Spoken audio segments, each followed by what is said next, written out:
Or just witness C? That's exactly the point I was trying to make here. Or just witness C? The statement. Thank you, Chairperson. Thank you, Commissioner Balo. Thank you. Yes, Ms. Matlala. Thank you, Chairperson. Witness C, could I please ask you to turn to page 40 of your witness statement, please? Page 40. Are you there, witness C? Commissioners, I'm at page 40 of the affidavit. Thank you. At the foot of page 40, please confirm that that is your signature that appears at the bottom of the page. I confirm that the signature on the bottom of the page is my signature. And please further confirm that this witness statement was prepared for purposes of your evidence before the Commission. True, Commissioners, the statement was prepared for the purpose of the Commission. Witness C, if I can then take you back to the beginning of your witness statement. Before that, unless I missed it perhaps, why don't you also have the witness confirm the contents of the statement, or did he? Witness C, please confirm the contents of your witness statement before the Commission and its correctness. Commissioners, I confirm that the contents of the statements and that the correctness thereof are true and the true reflection of what I have deposed in the statement. Thank you, Chairperson. Witness C, could we begin at the beginning of your witness statement? Please turn to page 3, paragraph 1. I am there, Commissioners. Thank you. Witness C, do you confirm the contents of paragraph 1? I confirm the contents thereof of paragraph 1. Thank you. Could I ask you to read into the record the second sentence in paragraph 1? The second sentence in paragraph 1. I am a member of the political Killings Task Team, PKTT, and a certified forensic investigator specializing in fraud and corruption investigations. Thank you, Witness C.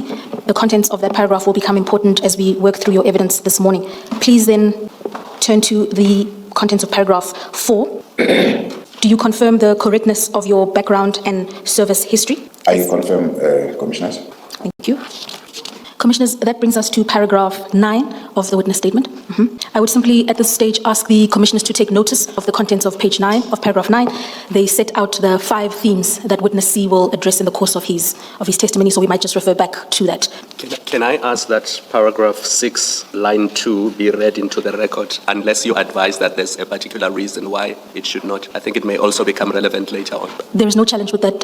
Thank you, Commissioner Balo. Witness C? Commissioner Khumalo. Thank you, Commissioner Khumalo. I have not married him. It must have something to do with the Concord judgment. Is it? About the taking of... Thank you. Witness C, could you kindly then read the contents of paragraph 6 into the record? I joined the PKTT where, that part of the sentence. Paragraph 6, beginning, I joined the PKTT where?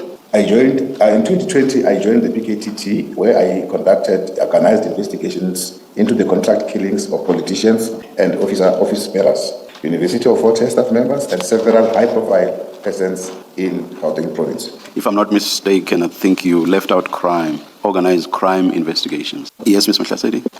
Witness C, could I ask you then to turn the page to page 5? We're now on paragraph 10 of your witness statement.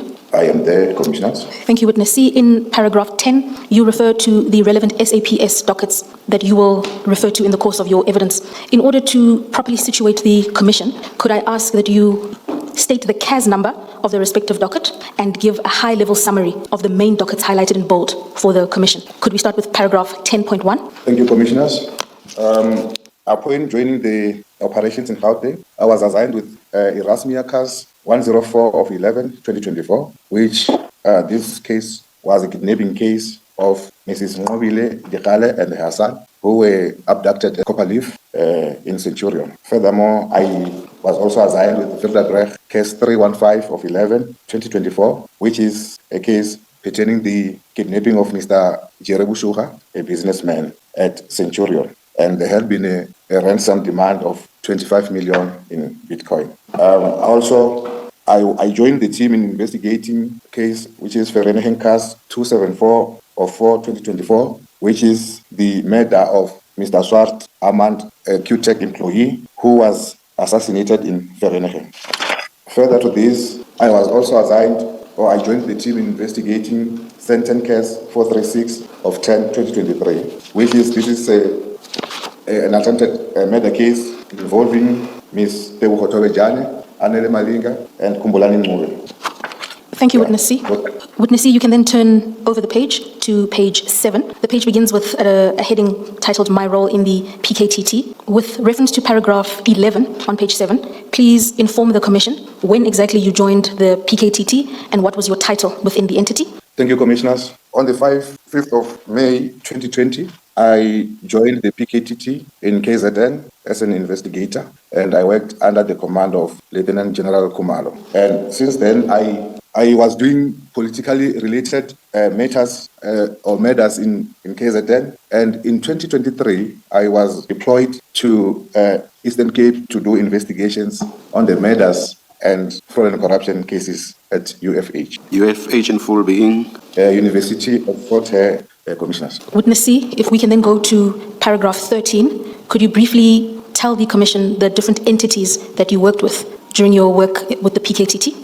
Thank you, Commissioners. As the PKTT is a multidisciplinary approach of investigations, I worked directly with the Director of Public Prosecutions in KZN and also the Department of Correctional Services. Thank you.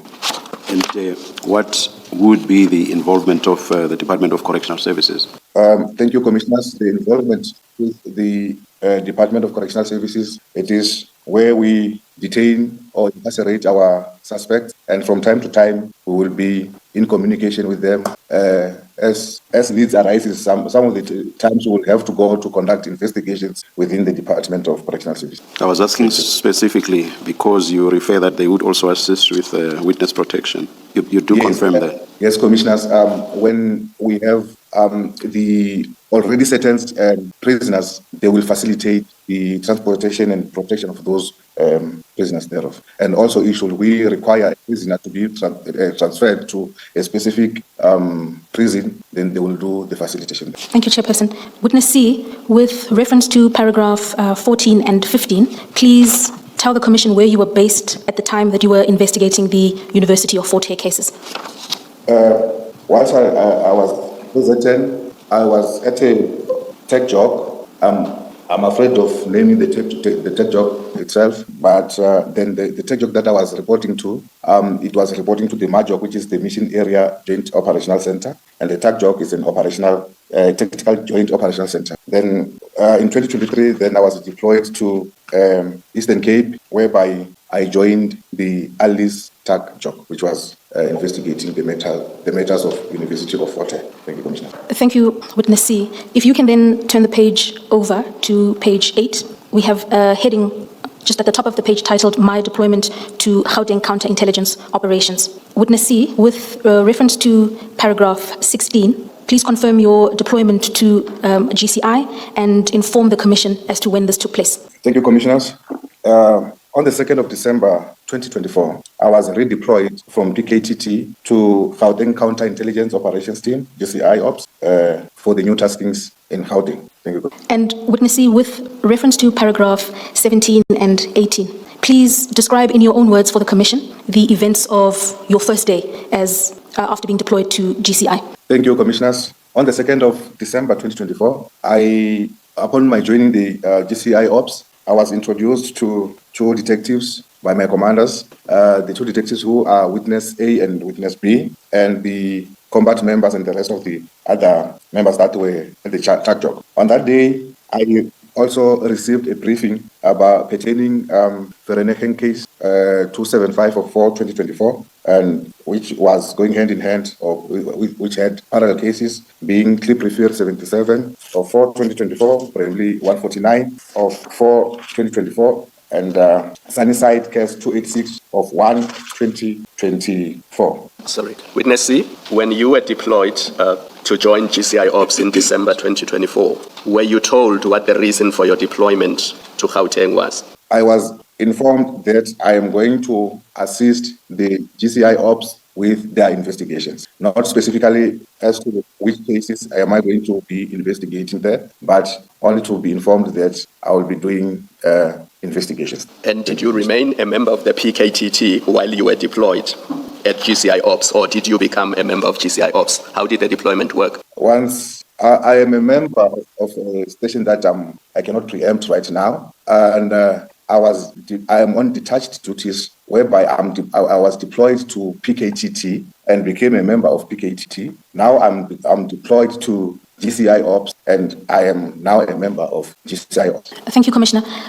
Witness C, you were still working through your response as per paragraph 18.3. Please proceed. At the time I met with witness A and witness B, I came to know that there had been a lot of obstructions from the side of the SAPS, specifically the high-ranking officers, and also from the side of the suspects. So, and also that there had been a discrepancy with the ballistic report, and that they had been offered some sort of bribes, and there had been threats to their lives. And at the time, I learned also that they are under 24-hour protection. And I was informed that I will be expected to reside with them at the safe house, and also I will be working under the same conditions as they are under protection. Witness C, please proceed to paragraph 18.4. That paragraph will also assist in further answering the question posed by Commissioner Khumalo.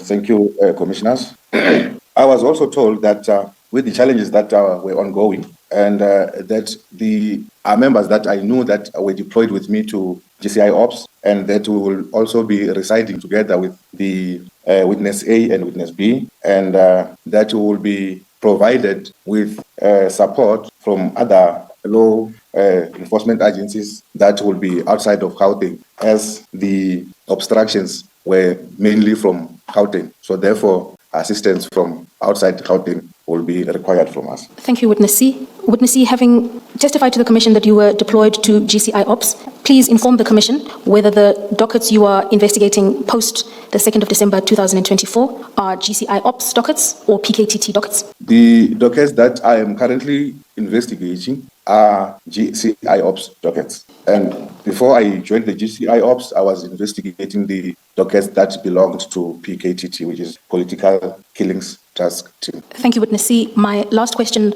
on this aspect is, please inform the Commission who you report to, your ultimate superior, in the discharge of your duties at GCI Ops. My superior at the GCI Ops is Lieutenant General Khumalo. Thank you, Commissioner. Witness C, if we may then begin with theme 1, which is titled the 6th of December operation at the residence of Mr. Matlala. With reference to paragraph 20, please confirm that on the 3rd of December, you received 2 dockets, and relay to the Commission what those 2 dockets are related to. Thank you, Commissioners. On the 3rd of December, which was my second day at the GCI Ops, I received 2 dockets, and I took a briefing from the 2 dockets, which is Shadrack case 315 of 11/2024, whereby a businessman known as Jerry Boshoga was kidnapped at Centurion. A second docket that was handed over to me was Erasmia case 104 of 11/2024, which was a kidnapping case of Ms. Ngobile Dihale and her son, who were also abducted in Centurion. Thank you, Commissioner. Witness C, please inform the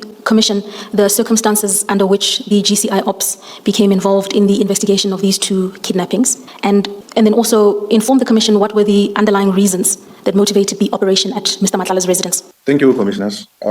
We received a briefing from Lieutenant General Dumisani Khumalo that he had been tasked or instructed by the National Commissioner to take the investigations into the kidnapping of Jerry Boshoga, and we were informed that there is information which leads us to the house of Mr. Matlala, Vusimuzi Matlala, as a person identified to be the person behind the kidnapping. And further information was that Mr. Matlala has been kept, Mr. Boshoga had been kept captive at the house of one Mr. Vusimuzi Matlala. Thank you, Commissioner. Witness C, with reference to paragraph 22, please confirm to the Commission the 3 operations detailed there, and then inform the Commission which of those operations you attended to. Thank you, Commissioners. Then a plan was done to execute 3 operations for the 6th of December 2024. It was an operation for an arrest of Mr. Katiso Molefe, as per case 275 of 4/2024, and also the arrest of Lucky Witumelo Molefe, who is a nephew of Mr. Katiso Molefe, as per case 275 of 4/2024, and an operation for the search of Mr. Jerry Boshoga at the residence of Mr. Matlala as per Virdabrech case 315 of 11/2020. Thank you, Commissioner. Thank you, Witness C. Please turn the page then to page 11 of your witness statement. At the top of page 11 is a heading titled Briefing at Special Task Force Officers. Witness C, with reference to paragraphs 24 and 25, please describe to the Commission the events that took place at the task force officers that day. Thank you, Commissioners. In the morning of the 6th of December 2024, a profiling was conducted on Mr. Vusimuzi Matlala, and it was found that Vusimuzi Matlala is a person who had crossed paths with the law previously. So therefore, some sort of enforcement is required. Therefore, by 1400 hours on the same day, we proceeded to the Special Task Force offices, where my commander, together with an FSL expert, forensic science laboratory personnel expert, joined us, and we indeed did the briefing at the STF offices. You mentioned your commander without telling us who that was. Will you tell us, or if you are not willing to, will you tell us why not? Commissioners, I believe if I do tell the name of the commander, it might compromise him, because I do not know if the commander will be called to be a witness before the commissioner or not. And in the third line, you mention a member of the PKTT without mentioning the name. Do you have a reason for not doing so? Thank you, Commissioner. Yeah, the reason is still the same, that I do not know if this forensic expert member will be called to testify before the commission. Thank you. Thank you, Witness C. If I may assist, please inform the Commission whether the identity of the warrant officer provided there as an individual who is based at the Forensic Science Laboratory is not a reference to the same individual who is also a member of the PKTT. Kindly, please respond to this question without identifying the particular warrant officer. I didn't capture the question correctly, Commissioners. I wish that could be repeated. Let me assist you, Witness C. In the first sentence of paragraph 24, the last few words are,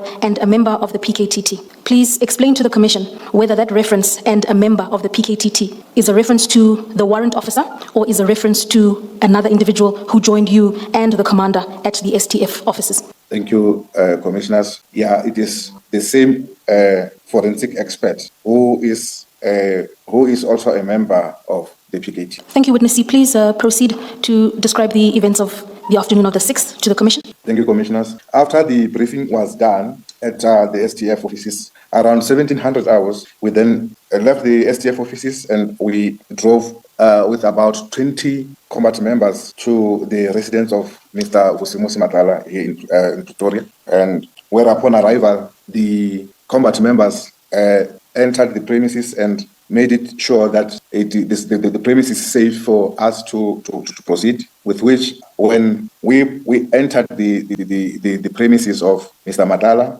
we encountered at the gate 2 security guards who came known to me as Mr.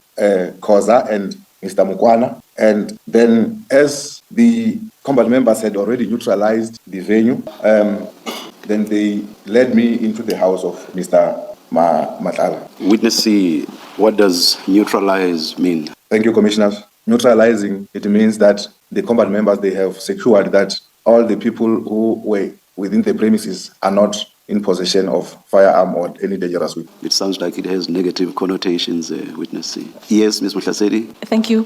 Witness C, the next... Not your explanation, just the verb neutralized. Yes, Ms. Mutlasedi. Thank you, Chairperson. Witness C, before you describe to the Commission your continued search for Mr. Boshoga, please assist in answering this one question. With reference to paragraph 24, please explain to the Commission what was the importance of holding a briefing with the members of the Special Task Force and why it was deemed necessary for this operation. Thank you, Commissioners. It was deemed necessary to conduct the briefing because the STF members were not aware of the planned operation. They had to be briefed about the structures of the premises, and they had to be given the background of the target. So it was deemed necessary for them to be briefed or to be informed beforehand. Thank you, Commissioners. Witness C, the involvement of the STF, we've understood that they don't get involved in regular policing? Why did it become necessary to involve them in your operation? Thank you, Commissioners. It was necessary because this was a kidnapping case whereby somebody had been held against his or her own will, and one of the special fields of the STF is the hostage negotiations and release. Thank you. Thank you. Thank you, Commissioner. Witness C, we are now at paragraph 26 of your witness statement. Please describe to the Commission this event subsequent to you entering the Boshoga, my apologies, the Matlala residence. Thank you, Commissioners. Myself and the FSL experts, we did a walkthrough the premises whereby the FSL expert was taking photographs of all the evidential items that we had found, and the combat members would direct us to the rooms that when they entered, they were individuals inside. Thank you, Commissioner. Please proceed, Witness C. Okay.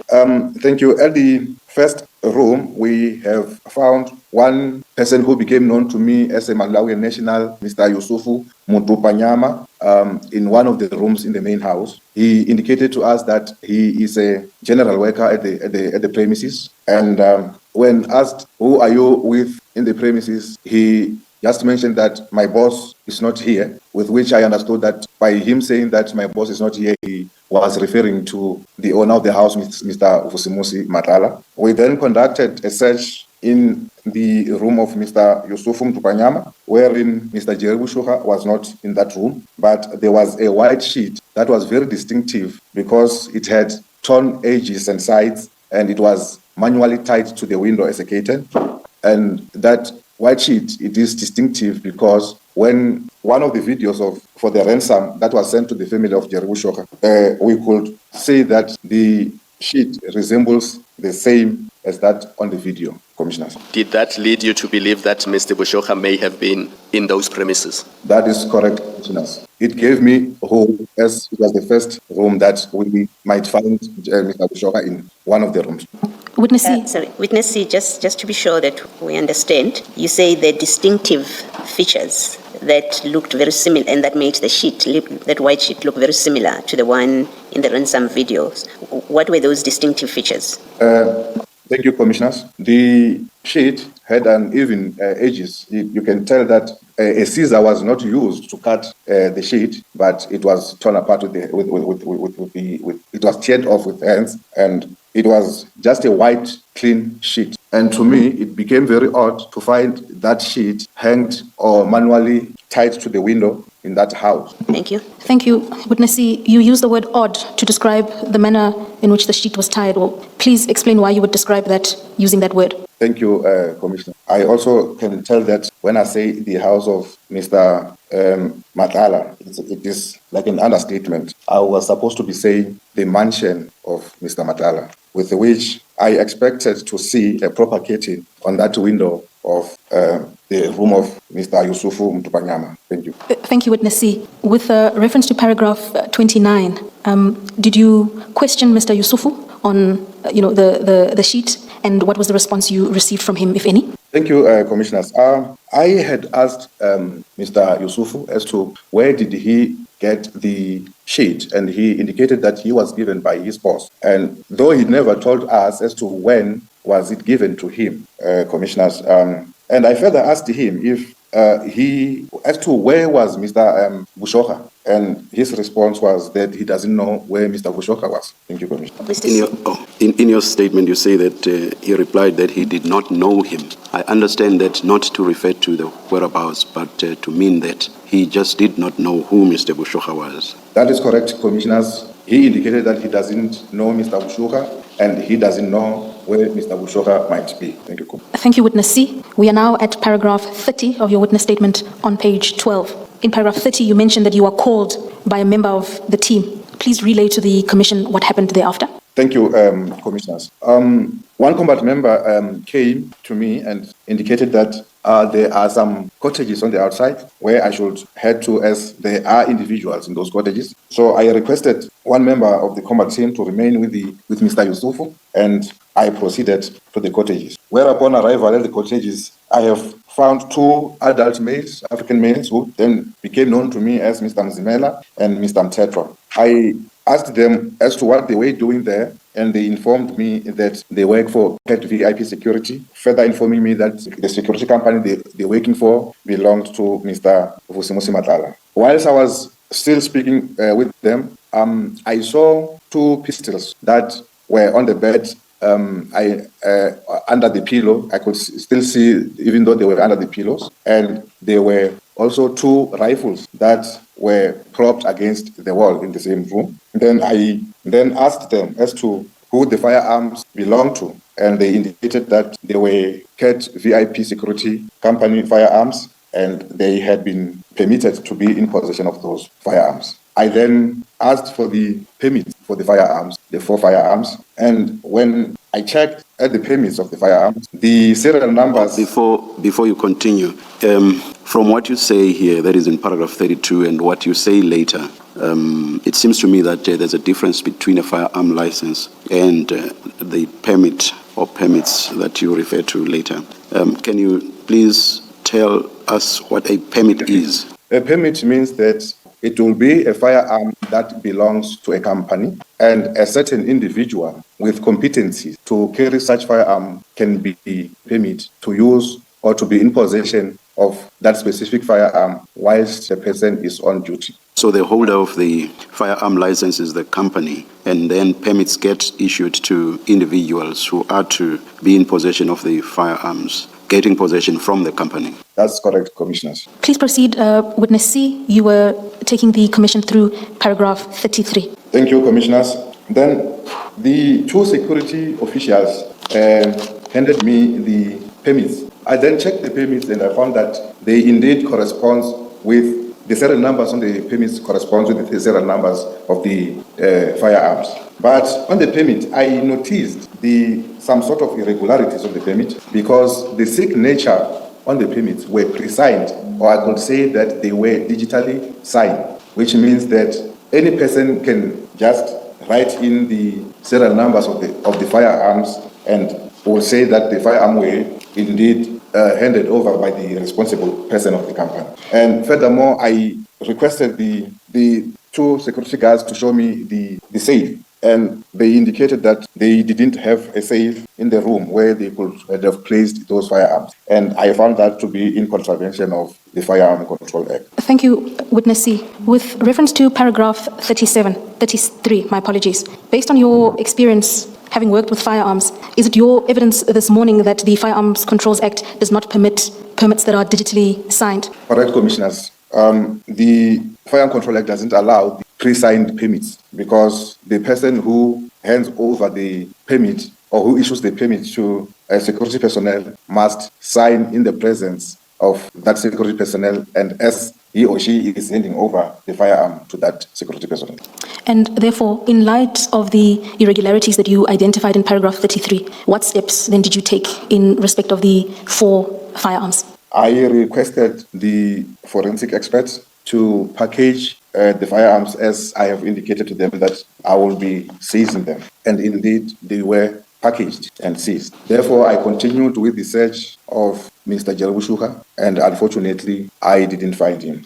Witness X, did the 2 Mrs. Mzimela and Mtetwa say to you, or was it your understanding that they were on guard duty when you found them there? Mr. Mtetwa and Mr. Mzimela were sleeping at their quarters, waiting for their shift, for their next day shift to start. They were supposed to report for duty the next day at 6 o'clock in the morning. And the way in which you found the firearms that you referred to under the pillow, the pistols under the pillow, and rifles propped up against the wall, is that a proper way of storing firearms if they are not on duty? Is that permissible in terms of the law?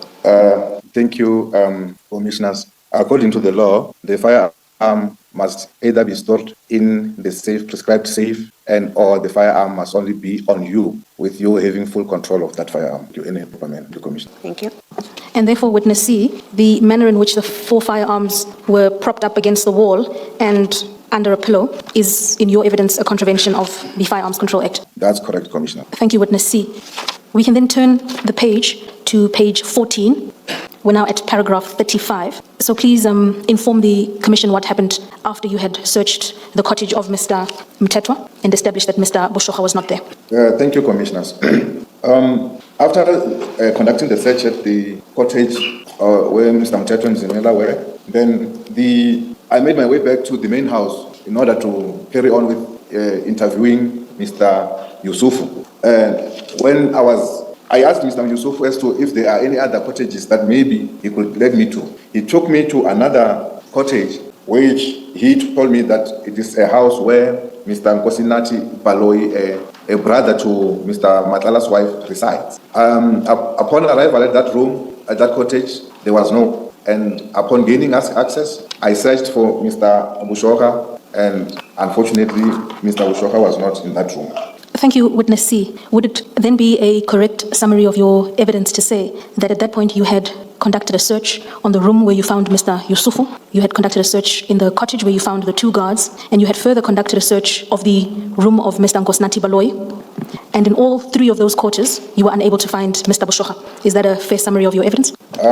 Thank you, Commissioners. That will be indeed the summary of the searches that I have conducted at that point. Thank you. Please then proceed to paragraph 36, Witness C. Thank you, Commissioners. In the yard or in the premises of Mr. Matlala, there were a lot of vehicles. So now, as I was taking record of all the vehicles that were in the premises, a white Toyota Corolla entered the residence. I indeed went to the driver of the motor vehicle and asked who he was. I identified myself to him, and he told myself that he was given Tsepo Makofane and he was a driver of Mr. Matlala. He further informed me that he had received a call from Mr. Matlala that he should come and fetch him. And as I was still standing with Mr. Makofane, taking his details, a combat member came to me and advised that my commander was looking for me. I then left with the combat member to the main house, where he directed me to the main bedroom, whereby I found my commander with a person that became known to me as Mr. Matlala, and a person who became known to me as Mrs. Zakani Matlala. Thank you.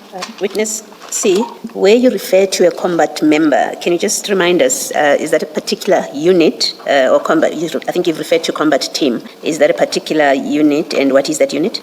Thank you, Commissioners. I didn't get that clearly, as I think we've got a challenge of the network. Let me try again and see if you'll hear me this time. The question is, you've been referring to combat team and combat member.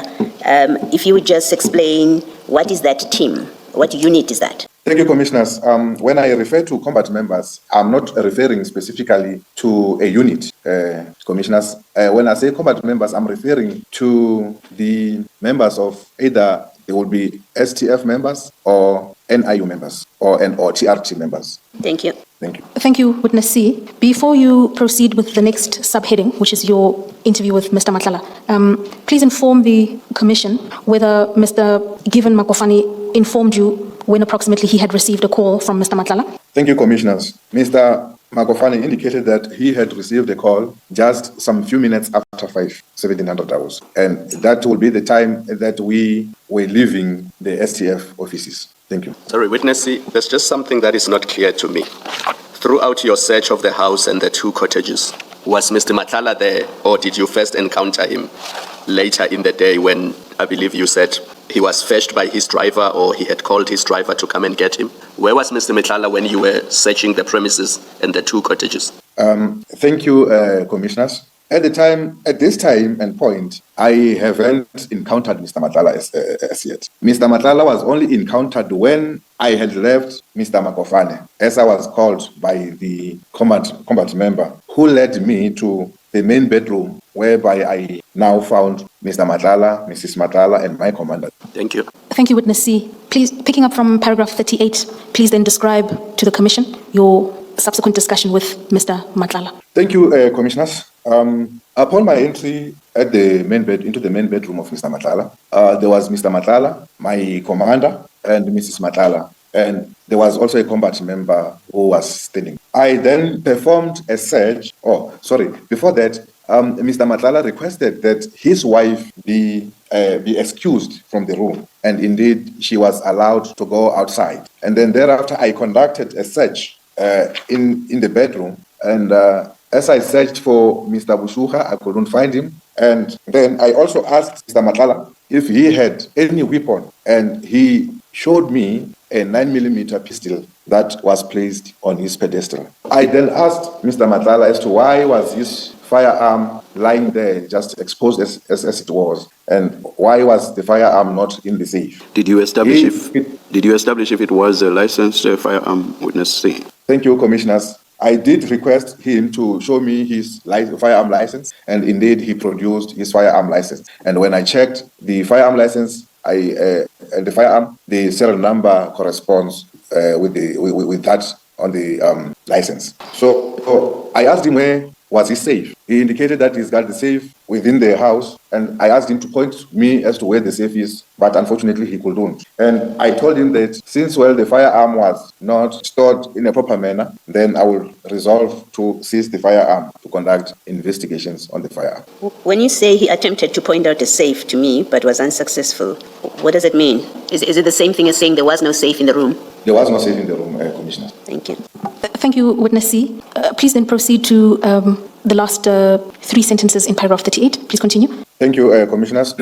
As I have indicated, I have informed him that I will be seizing the firearm and I will be sending the firearm for ballistic testing. And furthermore, for security purposes and reasons, I requested that the combat member who was standing by next to our commander, to my commander, to stand on the other side of the door so that we can now conduct an interview with Mr. Matlala. Thank you, Witness C. At the point of seizing Mr. Matlala's firearm, please then confirm to the Commission the total number of firearms that you had seized at his residence that day. Thank you, Commissioners. On that day, we have seized 2 rifles and 3 pistols, totaling to 5. Thank you, Witness C. Please then proceed from paragraph 39. Thank you, Commissioners. We then sat inside the room. He provided us with a space where we can sit, and I requested the cell phone of Mr. Matlala, and also I requested him if he is consenting to us searching the phone and or downloading the phone, with which he consented, provided us with the PIN codes and deactivated the facial lock features on the phone. And we then proceeded to conduct an interview. As we were about to start with the interview, my commander informed me that upon his entrance at Mr. Matlala's bedroom, Mr. Matlala indicated that he wanted to talk to us. Then, indeed, we sat and we lent him an ear to listen to what he wanted to tell us. He then informed us that he knew the reason for us be at his premises, and that we were there looking for Mrs. and the child. And the reason for that is that he had been trying to assist the family in locating the kidnapped individuals, and they know that he is capable of doing that because he once assisted a Pakistani family to reunite them with the kidnapped member of their family. And he indicated that the reason why he was able to assist that family is because of the connections that he has and the industry, the security industry that he is in business. And now people are suspecting him of being behind all the kidnappings that were happening around Gauteng. We then asked him of his criminal background, and yes, indeed, he told us that he had been he was previously arrested for cases ranging from common robberies, armed robberies, cash in transit, and he indicated that was in the past, as now he's a businessman. We then asked him if he knew Mr. Boshoga, and he told me that yes, he knew Mr. Boshoga, and they had been friends from 2012, and they were engaged in criminal activities together. As we asked where the whereabouts of Mr. Boshoga, he indicated that he didn't know where Mr. Boshoga was. And he informed us that he had been in communication with the family of Boshoga, as they had also approached him seeking assistance to locate Mr. Boshoga. Please continue, Witness C. Mr. Matlala also indicated that he doesn't know the identity of the people who are suspected to be behind the kidnapping of Mr. Jerry Boshoga, but he indicated that Jerry Boshoga owed people money and he was in a drug business. He further informed us that he himself, Ket Matlala, had lent Mr. Boshoga an amount of 5 million as he wanted to buy a machine for processing drugs. Please proceed, Witness C. Thank you. He further informed us or identified business associates of Mr. Boshoga who is in the same drug business, And he indicated also that Mr. Boshoga, as his friend, has once informed him that he had a fallout with his drug associates, and that maybe the associates that he had a fallout with might want to harm him. Thank you, Witness C. And so when you questioned Mr. Matlala about the possible whereabouts of Mr. Boshoga, what was the response you received? Mr. Matlala indicated that he doesn't know where Mr. Boshoga is. Thank you, Witness C. 2 follow-up questions on this aspect of your evidence. Is it then a fair summary of what you've detailed thus far, that when Mr. Matlala was questioned on Mr. Boshoga's possible whereabouts, he denied a role in the kidnapping of Mr. Boshoga? Is that accurate? That is correct, Commissioners. He indicated that he had nothing to do with kidnapping of either Mr. Boshoga or the family of Mr. A.B. Dikhale. And when questioned again in respect of Mr. Boshoga's kidnapping, Mr. Matlala proffered or suggested that certain unsavory characters within the drug world might have sought to harm Mr. Boshoga. Is that an accurate summary of your evidence? That is an accurate summary of the evidence. He also gave us names that indeed the investigations is still undergoing. So it's still ongoing, and now we cannot divulge those names as Mr. Boshoga hasn't been found. And my final question on this score, Witness C, is it then correct that Mr. Matlala's position was that he is not a kidnapper or did not kidnap Mr. Boshoga, but rather that he was involved in assisting the families of kidnapped people due to his experience in the security industry? Is that accurate? That is accurate, Commissioners. Witness C, how was this interview conducted, and was it recorded perhaps? Thank you, Commissioners. The interview was conducted in a peaceful manner, and it was indeed recorded, Commissioners. Thank you, Witness C. Witness C, could you then proceed to paragraph 45 of your witness statement, please? Thank you, Commissioners. As we proceed with our interview with Mr. Matlala, he started now to tell us that he is a recipient of SAPS health tender that is about 1.2 billion for 3 years. You introduced this witness C by saying under main paragraph 45 that Mr. Matlala proceeded to make several startling disclosures. These are reflected below, and then 45.1, you then say what you've just said about the contract for 1.2 billion rand. Why do you say this was startling? Thank you, Commissioners.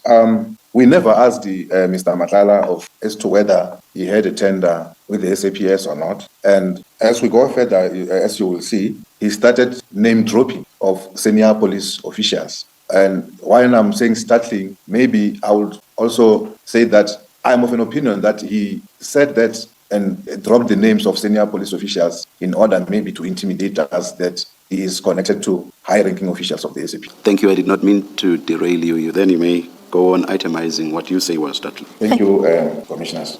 Thank you, Chairperson. Witness C, you can then pick it up from paragraph 45, paragraph 45.2. Thank you. He then told us that he had close connections with very senior police officials within the SAPS, and he named, number 1, the Deputy National Commissioner, General Sibiya, and he also gave his contact details. Second one, he named General Feroz Khan, and also gave his contact details, and General Shibiri, and also gave his contact details. He further indicated that he is related to one General Sinona. Thank you, Witness C. Apologies. Just before I see it's almost 11 o'clock. Witness C, when you say contact details, do you mean their personal cellular phone numbers or their office contact details? Thank you, Commissioners. I mean their contact cellular cell phone numbers. Perhaps we should adjourn at this stage. We'll resume at 11:15. Everyone, I'm told I should wait. All right, we're about to start. Cell phones off, please. Thank you. Yes, Ms. Mtlasedi. Thank you, Chairperson. Witness C, are you there? Thank you, Commissioners. I'm here, Commissioners. Thank you, Witness C. Just prior to the tea break, you were taking the commission through paragraph 45.2 of your witness statement. Thank you, Commissioners.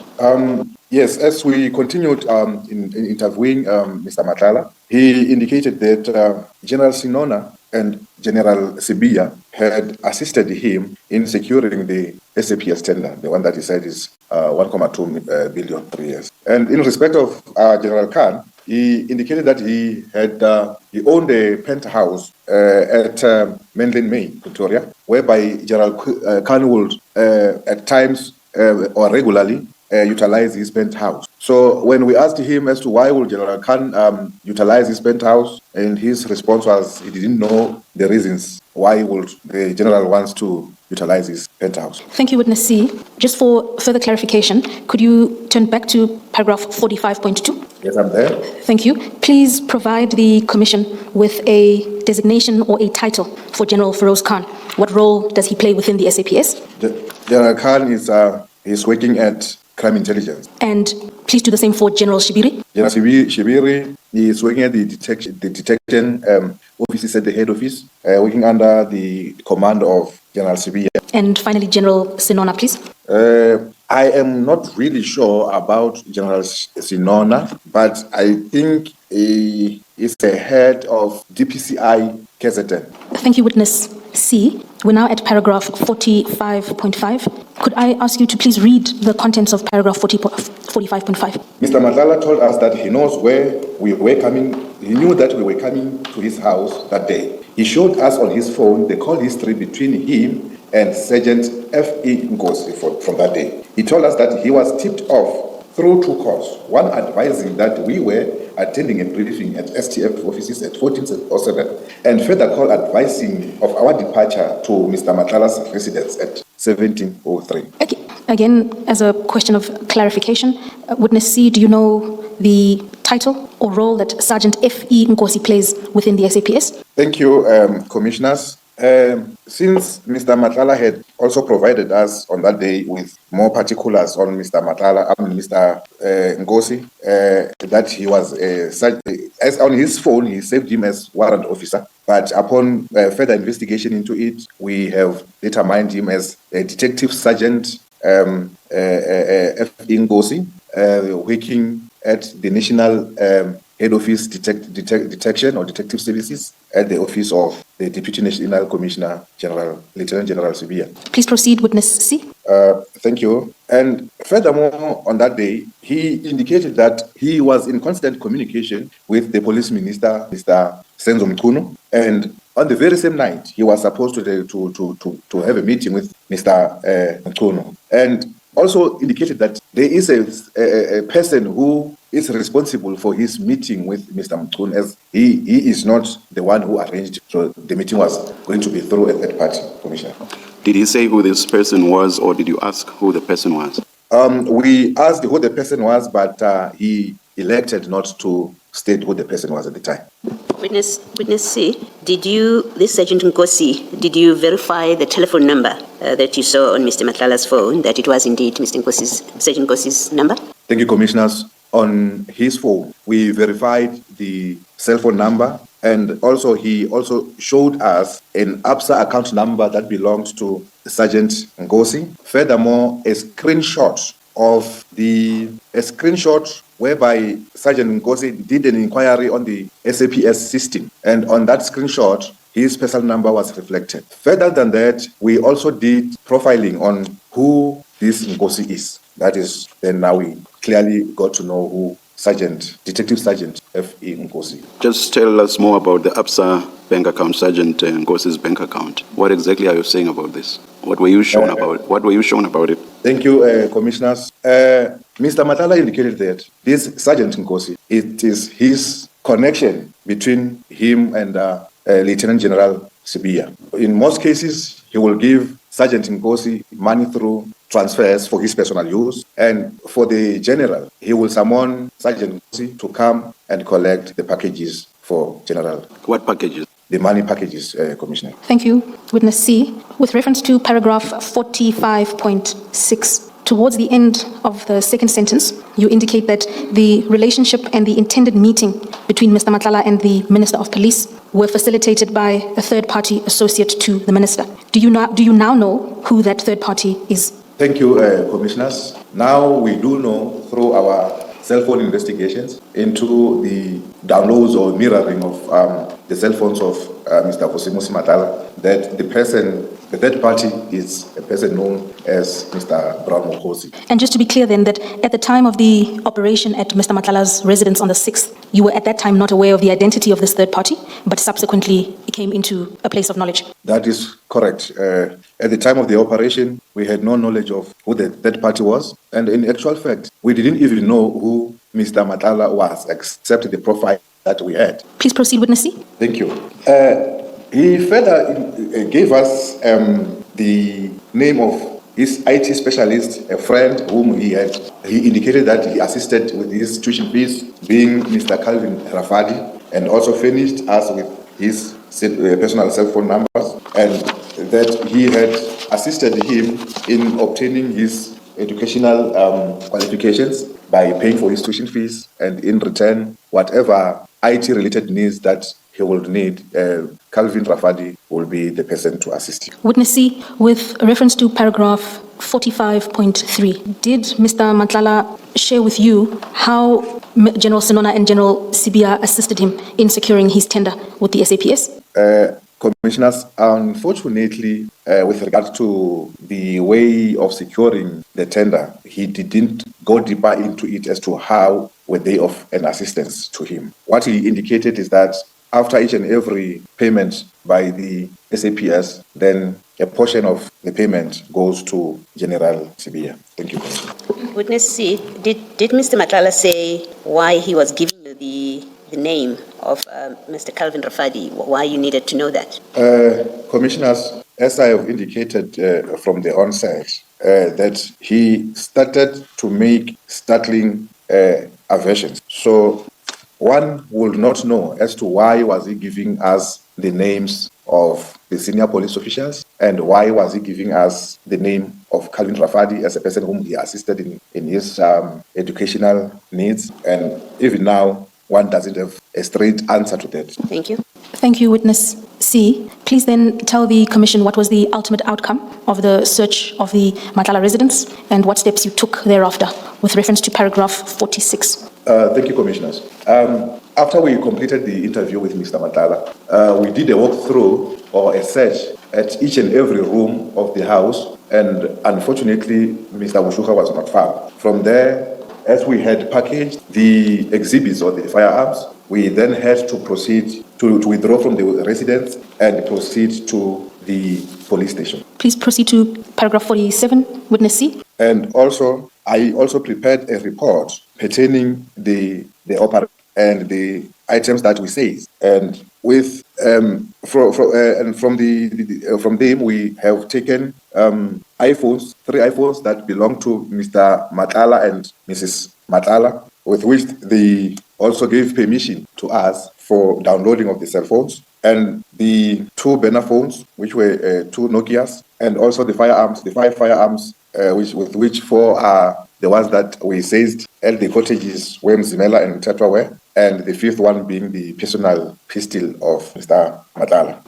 Thank you, witness C. Can I request you to turn to Annexure WC2 in your Annexure bundle? Annexure WC2. It appears on page 8. We will also flight it on the monitor. Thank you. Thank you, witness C. We are then at page 8 in your Annexure bundle, and we're at paragraph 5. Thank you, Commissioners. I'm there. Could you then take the Commission through the contents of paragraph 5? Thank you, Commissioners. I will read onto the record, Commissioners. Paragraph 5 says, I then informed Mr. Matlala that I was going.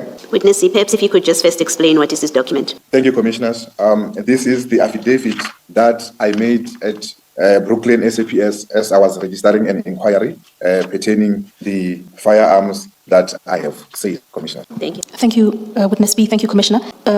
And that affidavit is annexed to paragraph 48 of your witness statement. Witness C, you are then taking the Commission through paragraph 5. Thank you, Commissioners. I would first make a request, Commissioners, that I have indicated the name of the forensic expert photographer. So can I be allowed not to make mention of his name? Indeed. You may omit the name of the warrant officer, witness C. Thank you, Commissioners. I then informed Mr. Matlala that I was going to confiscate the firearms for inquiry and ballistic testing purposes. I then requested a photographer to process and package the firearms. I then, together with the photographer, proceeded to Brooklyn SAPS and booked in the aforementioned firearms into the SAPS 13, as per SAPS 13 number 661 of 2024. The details of the firearms are as follows: 9mm Taurus with serial number ACB 576 166, sealed in a forensic seal bag number PAD 002374648. Second item, 9mm Taurus with serial number ACB 576168, sealed in a forensic seal bag number PAD 002374647. Third item, it is a 9mm Beretta with serial number BER 480751, sealed in a forensic seal bag number PA 450-016-0252. Item number 4, it is R5 rifle with serial number 205-5045, sealed in a forensic seal bag number PAR 400-412-07. The last item, which is item number 5, is R5 rifle with serial number 201-0724, sealed in a forensic seal bag number PAR 400-412-082. Commissioners, I can tell you that item 1, 2, 4, 5, these are the firearms that belong to CAT VIP protections. Item number 3, it is Mr. Vusimuzi Matlala's personal firearm. Thank you. Thank you, Witness C. If I can then confirm that based on your affidavit attached as Annexure WC2, the 5 firearms that you seized at Mr. Matlala's residence were therefore properly booked into SAP 13 at the Brooklyn Police Station. Is that correct?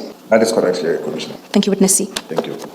Commissioners, I note that the copy of Annexure WC2 in your file, the affidavit is unsigned, but we've located a final and signed version, and we will update your files over lunch. The documents are identical. It was just a matter of sourcing the signed affidavit. Thank you. Please then proceed, Witness C, from paragraph 47.3. Thank you, Commissioners. At the house of, at the premises of Mr. Matlala, I took a list for all the individuals, including the kids, that were in the residence, which included four children. Please proceed, Witness C. And then on the next day, which was like, I think it was around 20 minutes past 12 at night, we proceeded to Brooklyn SAPS, whereby the items as I have read out as per Annexure WC2 were booked properly, and an inquiry as per inquiry Brooklyn 1 of 12/2024 was registered.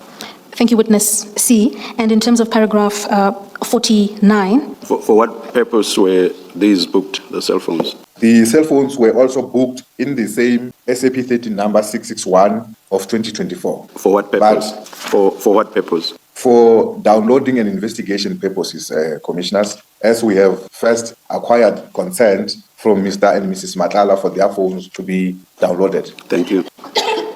And those cell phones were booked in as per SAP number 661 and also immediately booked out as per the same SAP 13 number for investigation. Thank you, Witness C. You then state in paragraph 49 that the Brooklyn inquiry was thereafter assigned to the responsible warrant officer. Is that correct? That is correct, Commissioner. Please then take the Commission through the contents of paragraph 50, in particular the events of the 12th of December 2024. Thank you, Commissioners.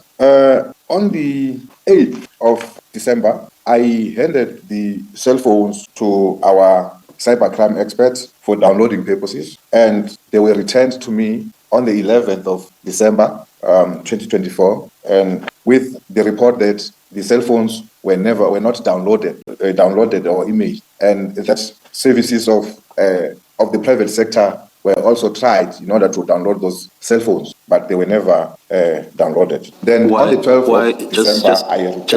Just a minute, Witness C. You say they were not downloaded. Was it a case of it being unable to do a download, or was it a case of them simply not being downloaded? In your testimony, you say they were not downloaded. Please explain.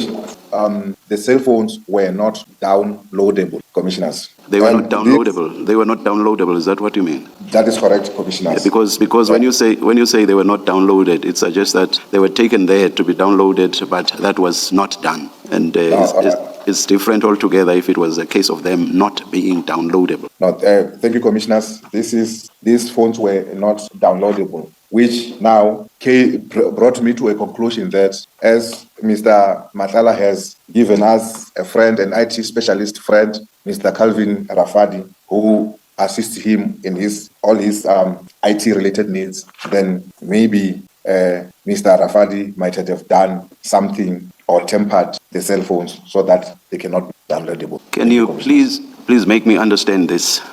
Evidence has been led of a few witnesses now who have told us what was found in Mr. Matlala's phone.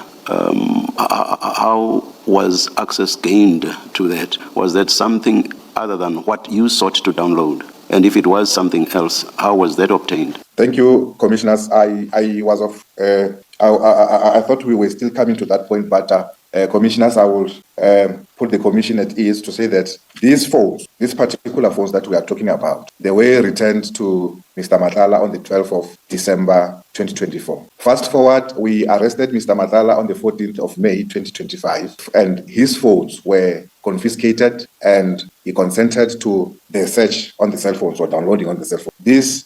These phones that were confiscated on the 14th of May were new phones altogether. The phones that I have returned on the 12th of December 2024, he informed me that he had enjoyed the warmth of them being burnt, as he didn't trust that the police would just give his cell phones back without maybe putting something, a listening device, onto those phones. So he burnt the phones that were confiscated on the 6th of December 2020. Thank you.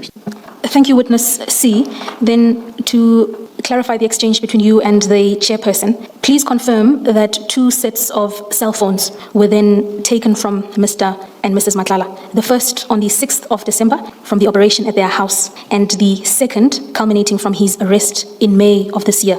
Please confirm if that is an accurate summation of your evidence. That is correct, Commissioners. Further, Witness C, that you testified to returning the 3 cell phones on the 12th of December 2024. Those, according to your evidence, are the cell phones that could not be downloaded by either the SAPS Cybercrimes Unit or the private sector service provider.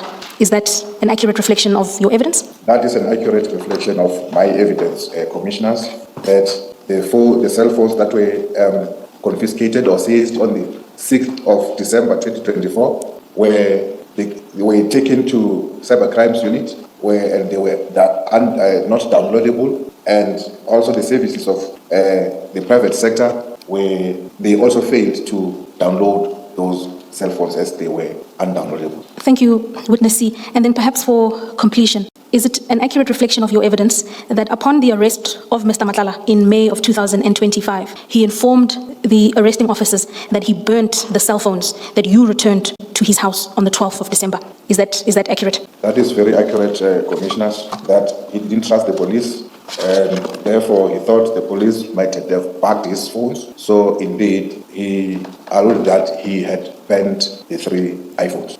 Witness C, my final question with reference to paragraph 15.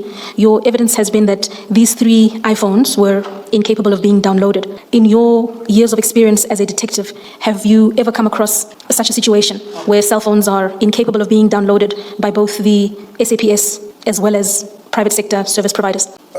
Thank you, Commissioners. I have made submissions I have submitted the cell phones previously to our cybercrime department for downloading. And this was my first time to experience a phone that is undownloadable. Witness C, in paragraph 51 of your witness statement, you set out certain conclusions or reflections that you drew following from the operation at Mr. Matlala's residence. Could you please take the Commission through the contents of paragraph 51 in your own words? Thank you, Commissioner. When one says things, it is our duty as investigators to investigate the veracity or the truthfulness of such aversion. So we indeed went back and started doing investigations. One of it was that pertaining the 1.2 billion tender that Mr. Matlala said he held with SAPS, we found that indeed he had the tender with SAPS, and that tender was to the value of 360 million. And furthermore, despite the fact that Mr. Matlala had a lot of cases that were once opened against him, and then also the criminal record that he had indeed close relationships with the senior SAP official. And the other fact is that for him to be informed of our debriefing at the STF office, and our departure from STF offices to his house, it shows that he is well aware of all the operations that we as SAPS do have, as he is well connected with the high-ranking officials of the SAPS. And the fact that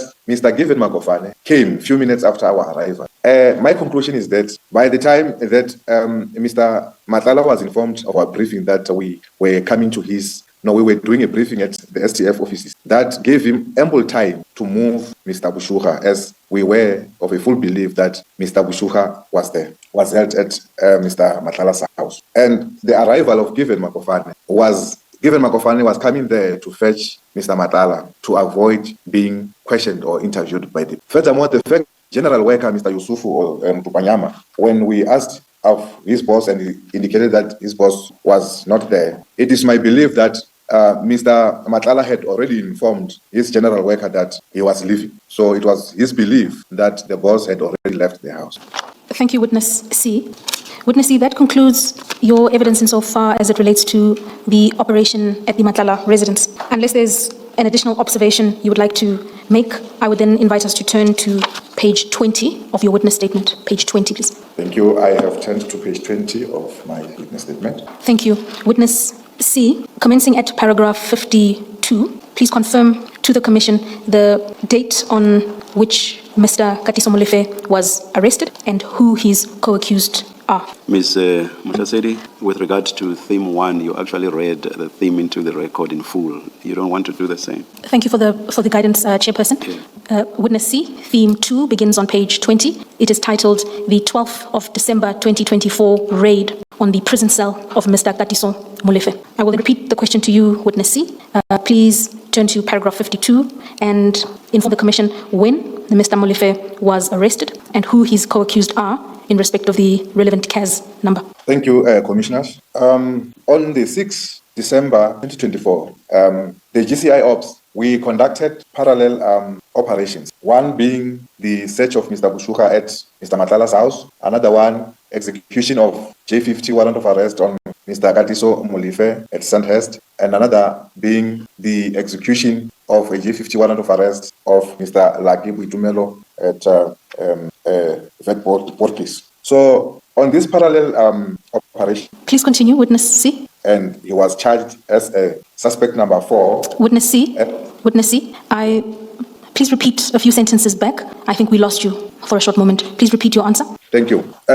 As I have indicated that we had 3 parallel operations on the 6th of December. The successful operation was on the execution of J50 warrant of arrest for Mr. Katiso Molefe at Sandhurst. He was then subsequently charged as accused number 4 as per Vereeniging Case 275 of 4/2024, which is the murder of Mr. Armand Swart in Vereeniging. And he was charged alongside the police official, the ex-warrant officer, Michael Puletau, Musa Kekana, and Tieho Floyd, a.k.a. Denny Mausela. Please proceed into paragraph 53.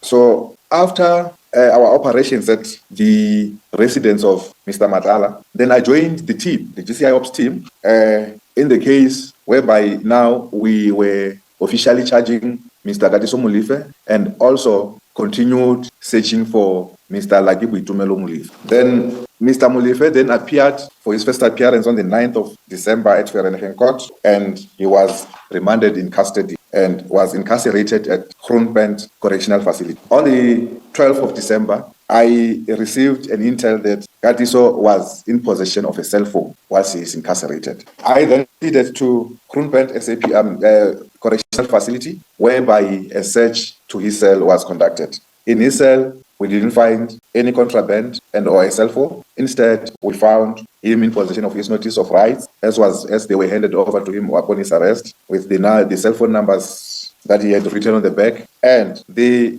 warrant of arrest, the J50 warrant of arrest, including a statement that was prepared in support of the warrant of arrest by witness B, as well as a set of new polo track suits. Then I questioned him of these items, more especially with the statement or an affidavit by witness B, as to how did he get hold of the affidavit, because the disclosure of the docket hasn't been done as yet. And he indicated that he was given the affidavit by his legal representative. And pertaining the tracksuits, he informed us that the tracksuits were brought to him by an SAPS official, Brigadier Ngwashu of Sibiya sector. Witness C, you said something about his explanation where he got the J50 form and the statement in support of the application for a warrant. Can you please repeat that? I misunderstood something, I think. Thank you, Commissioners. Yes, when I asked him where he got the copy of the J50, and more especially the affidavit by witness B in support or for the application for the J50 warrant of an arrest, he indicated that he had obtained it from his legal representative. In the normal course of things, would the legal representatives have been provided with properly been provided with a J50 form and statement by that point, by that date? No, your commissioners. Normally, the legal representative will be provided with a copy of a J50 warrant of an arrest, not the supporting affidavit. Thank you. Thank you, Witness C. You were still busy with the contents of paragraph 55, please. Thank you, Commissioners. This assertion by Mr. Molefe that a brigadier brought him the tracksuit, I found it worrying that a suspect that is alleged to have been involved in a serious crime like this, why would a brigadier who has no involvement in the investigation of the case will visit such an accused person? And we then took steps in investigating that to check if this is really true that the brigadier had indeed attended to Kroonbent Correctional Facility to visit the accused person. Thank you, Witness C. Before you inform the Commission what inquiries you made at the prison, please confirm whether you had come across or were aware of Brigadier Ngwashu prior to his name being mentioned that day at Kroonbent facility. Thank you, Commissioners. As I have indicated that when I joined the GCI Ops, I was briefed of the things that happened between the investigating officers and the senior police management. So of one of their encounters, I learned that there was an individual by the name of Brigadier Ngwashu who showed interest in the case. Thank you, Commissioner. Thank you, Witness C. You can proceed to detail the contents of paragraph 56, please. Thank you, Commissioners.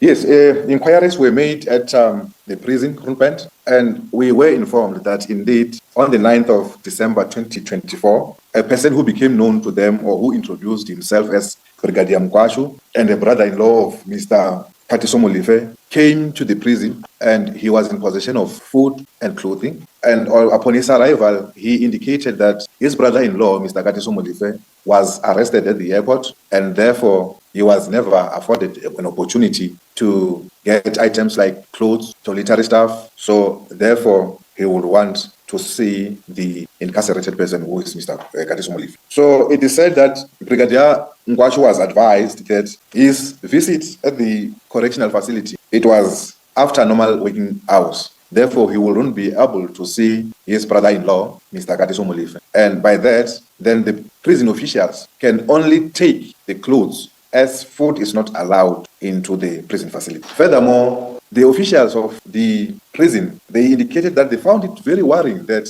a senior official at the level of a brigadier came to the prison driving in a motor vehicle with which the number plates had been removed. So then that is one of the things that puzzled them. And I also got it worrying to say that why would a senior official at a capacity of a brigadier go to a government institution with a motor vehicle that the number plates had been removed? Thank you, Commissioner. Thank you. Thank you, Witness C. At paragraph 57 of your statement, you make reference to an annexure WC3. These are the statements of prison officials. Witness C, before detailing the contents of these statements, can I ask the commissioners, as well as yourselves, to please turn to page 10 of the annexure bundle, page 10. Are you there, Witness C? I am there, Commissioners. Thank you. Witness C, can you confirm that these statements of the prison officials were taken in the context of the inquiries that you made concerning the visit of Brigadier Ngwashu to Mr. Katiso Molefe? That is correct, Commissioners. The statements were taken by us for the inquiry pertaining the visit of Brigadier Ngwashu at the Kroonbent Correctional Center. Thank you, Witness C. We are now on page 10 of the annexure bundle. It is also being flighted here in the auditorium. Witness C, we have redacted the name of the deponent to that affidavit, but could you please read the title in paragraph 1 of the individual who makes this affidavit, their title at Grondpunt? Thank you, Commissioners. This individual indicated that he is an assistant director in the Department of Correctional Services stationed at Grondpunt Maximum Correctional Center. Thank you. Witness C, could you then read the contents of paragraph 3 of that affidavit? Thank you, Commissioners. At my office, the unknown African male that introduced himself to me Witness C, my apologies. Could you pick it up from paragraph 2 to provide context? Thank you, Commissioners. On 9 December 2024, at about 15:50, I was officially on duty when I noticed an African male through my office window being escorted from the gate. At that time, I'm sorry, Commissioners, I will not make mention of the name. At that time, Mr. Dees, the Center Coordinator Staff Support, was an acting head of Correctional Service Center. And the aforesaid African male wearing civilian clothing was taken to the office of Mr. Dees. Later on, at the passage, I heard people talking, saying that the aforementioned male was in fact looking for me. I then went out of my office and walked towards the stairs. And as I was walking, I saw both Mr. Dees and the African male looking at me. As they approached me, Mr. Dees said to the unknown African male, "He will assist you," pointing at me. I then greeted the said male and took him to my office. Paragraph 3. At my office, the unknown African male then introduced himself to me as Brigadier Ngwashu, and he further informed me that he came to visit one awaiting trial detainee, Kati Somulife. He was also bringing clothes and food for Kati Somulife. At that time, it was already late, and I informed Brigadier Ngwashu that the correctional center is already closed. Therefore, he will not be able to see the detainee, Kati Somulife, or to give him clothes and food. I further asked Brigadier Ngwashu as to who referred him to me, and his response was that he was referred to me by the area commissioner, Mr. X, that I will assist him. Witness C, please also read paragraph 4. Thank you. Paragraph 4. Brigadier Ngwashu told me that he was having tracksuits, t-shirts, and food that he wanted to hand over to Kati Somulife. I then told him that food is not allowed as the correctional center is already closed, as the time was approximately 55. Brigadier Ngwashu did not have a problem, and I went with him to his car through the gate in order to collect clothes. We went to a BMW, though I am not sure whether it's an X3 or X5, but white in color without number plates. He gave me brand new tracksuits and a t-shirt, and I searched the clothes in his presence. I then informed him that the clothes were fine, and he then left. Paragraph 5. On 10 December 2024, I called Ms. Y at the unit P4 to come and collect the tracksuits and t-shirts must be returned back to me. However, the clothes... Thank you, Commissioner. Thank you, Witness C. Can I ask you then to turn to page 13 of the annexed bundle? It's the next affidavit, page 13. Thank you. I am there. Thank you. We have redacted, again, the identity of the deponent, but I will ask you to firstly tell the Commission the title occupied by this individual at Grondpunt, and then to please read the paragraph beginning on Monday. Thank you. Thank you, Commissioners. The title here says, "A warrant officer in the Department of Correctional Services attached to Grondpunt Maximum Correctional Center." The statement reads as follows. On Monday, 2024, 1209, their attachment, not at all. Okay. I accept that and I understand that. So it's just whether we should go through them one by one. And I think for purposes of evidence here, it's enough if the witness says that he has told us the upshot of what they say. And if they are identified in testimony here, we will go to each one of them and read each one of them. Would you be happy with that? Thank you, Chairperson. That's in order. I will then... Unless there's one in particular or two or whatever where you want to draw attention to a specific aspect for whatever reason. But if there's nothing particular, we will definitely look at them more closely. Thank you, Chairperson. Could I wrap up just 2 more paragraphs with reference to this issue of the affidavits of the prison officials, and then we will conclude this theme. Thank you. Thank you, Witness C. Could I ask you then to turn to page 15 of the annexed bundle. This will be the final affidavit we look at, page 15. Thank you, Commissioner Salmon. 15. Thank you. You will see, again, we've redacted the identity of the deponent. The title held by the deponent is captured in paragraph 2. Could you briefly record it for the Commission? Thank you, Commissioners.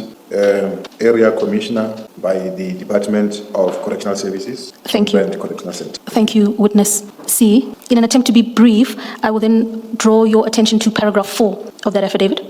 Thank you. Thank you. Should I read it into the record? Please. Thank you. 2024-1209, when I received the phone call from Brigadier Nkosi at about 1324, he asked permission to bring clothes to his brother-in-law, who was arrested at airport same day, 2024-1209, and appeared at Vereeniging Court and was remanded to Groenpunt Prison. I first told him that if he is an awaiting trial prisoner from Vereeniging Court, he would most probably be remanded to Luhof Prison. However, he assured me that his brother-in-law was remanded to Groenpunt and his name is Katiso Molefe. Thank you, Witness C. In reference to the contents of paragraph 4 of that affidavit, please remind the Commission the date on which Mr. Molefe was actually arrested versus the date provided to the prison official in terms of paragraph 4. Thank you, Commissioners. Mr. Katiso Molefe was arrested on 6 December 2024 at his house in Sandhurst. Thank you, Witness C. Is it then correct? Thank you, Witness C. The final question I have on this aspect is, according to the inquiries that you then made, is Brigadier Nkosi in fact the brother-in-law of Mr. Molefe, according to Mr. Molefe himself? Thank you, Commissioners. One of the prison officials, the deputy director, on the following day, he went to Katiso Molefe and asked if Mr. Molefe was related to him, to Brigadier Nkosi, and his response was that they were not related. Thank you, Witness C. For completion, can you please confirm then that the affidavit you are referring to is annexed as WC4, referred to in paragraph 59 of your statement? Is that correct? That is correct. Witness C, do you know if Brigadier Nkosi is related to Mr. Katiso Molefe's girlfriend? Thank you, Commissioners. According to the investigation that we made, Mr. Nkosi is not related to Katiso's girlfriend at all. Though that Katiso Molefe's girlfriend had a relationship with a person who was related to Brigadier Nkosi. So there is no relation. Witness C, do awaiting trial detainees on the day that they have come from court, the first day that they are in prison, as in this case? And I asked the question, I'm aware that Mr. Molefe was arrested on the 6th, but Brigadier Nkosi tells all these prison officials that he was arrested on the 9th, which is the very day that he asks to see this prisoner. Is that what happens normally, that people are taken in on day 1, awaiting trial, and they're permitted visitors? Thank you, Commissioner. This is odd because normally there are certain days that are set for visitations at prisons. So it is not normal that an awaiting trial detainee on his incarceration day receives visitors. So yes, please. My take on this is that Brigadier Nkosi is an acting area commissioner at Sibiya, and he used his rank to gain access to the prison for wrong reason. And the prison officials were prepared to allow him to see the prisoner because of his rank, even though it wasn't a day to visit. Is that a fair comment? If Brigadier Nkosi might have arrived at the prison before the closure of the correctional facility, they will have allowed him to see. Yes. And it is just unfortunate on his part that the time that he arrived, the prison was already closed and they could only take the clothing. Thank you. Thank you, Witness C. My colleague is going to project an image on the screen. Could I ask that you have regard to it? Thank you, Commissioners. Being projected? No, Commissioners. Just hold on, please. Witness C, while we are working on setting up the image and getting it shared for you, we are almost at the end of theme 2.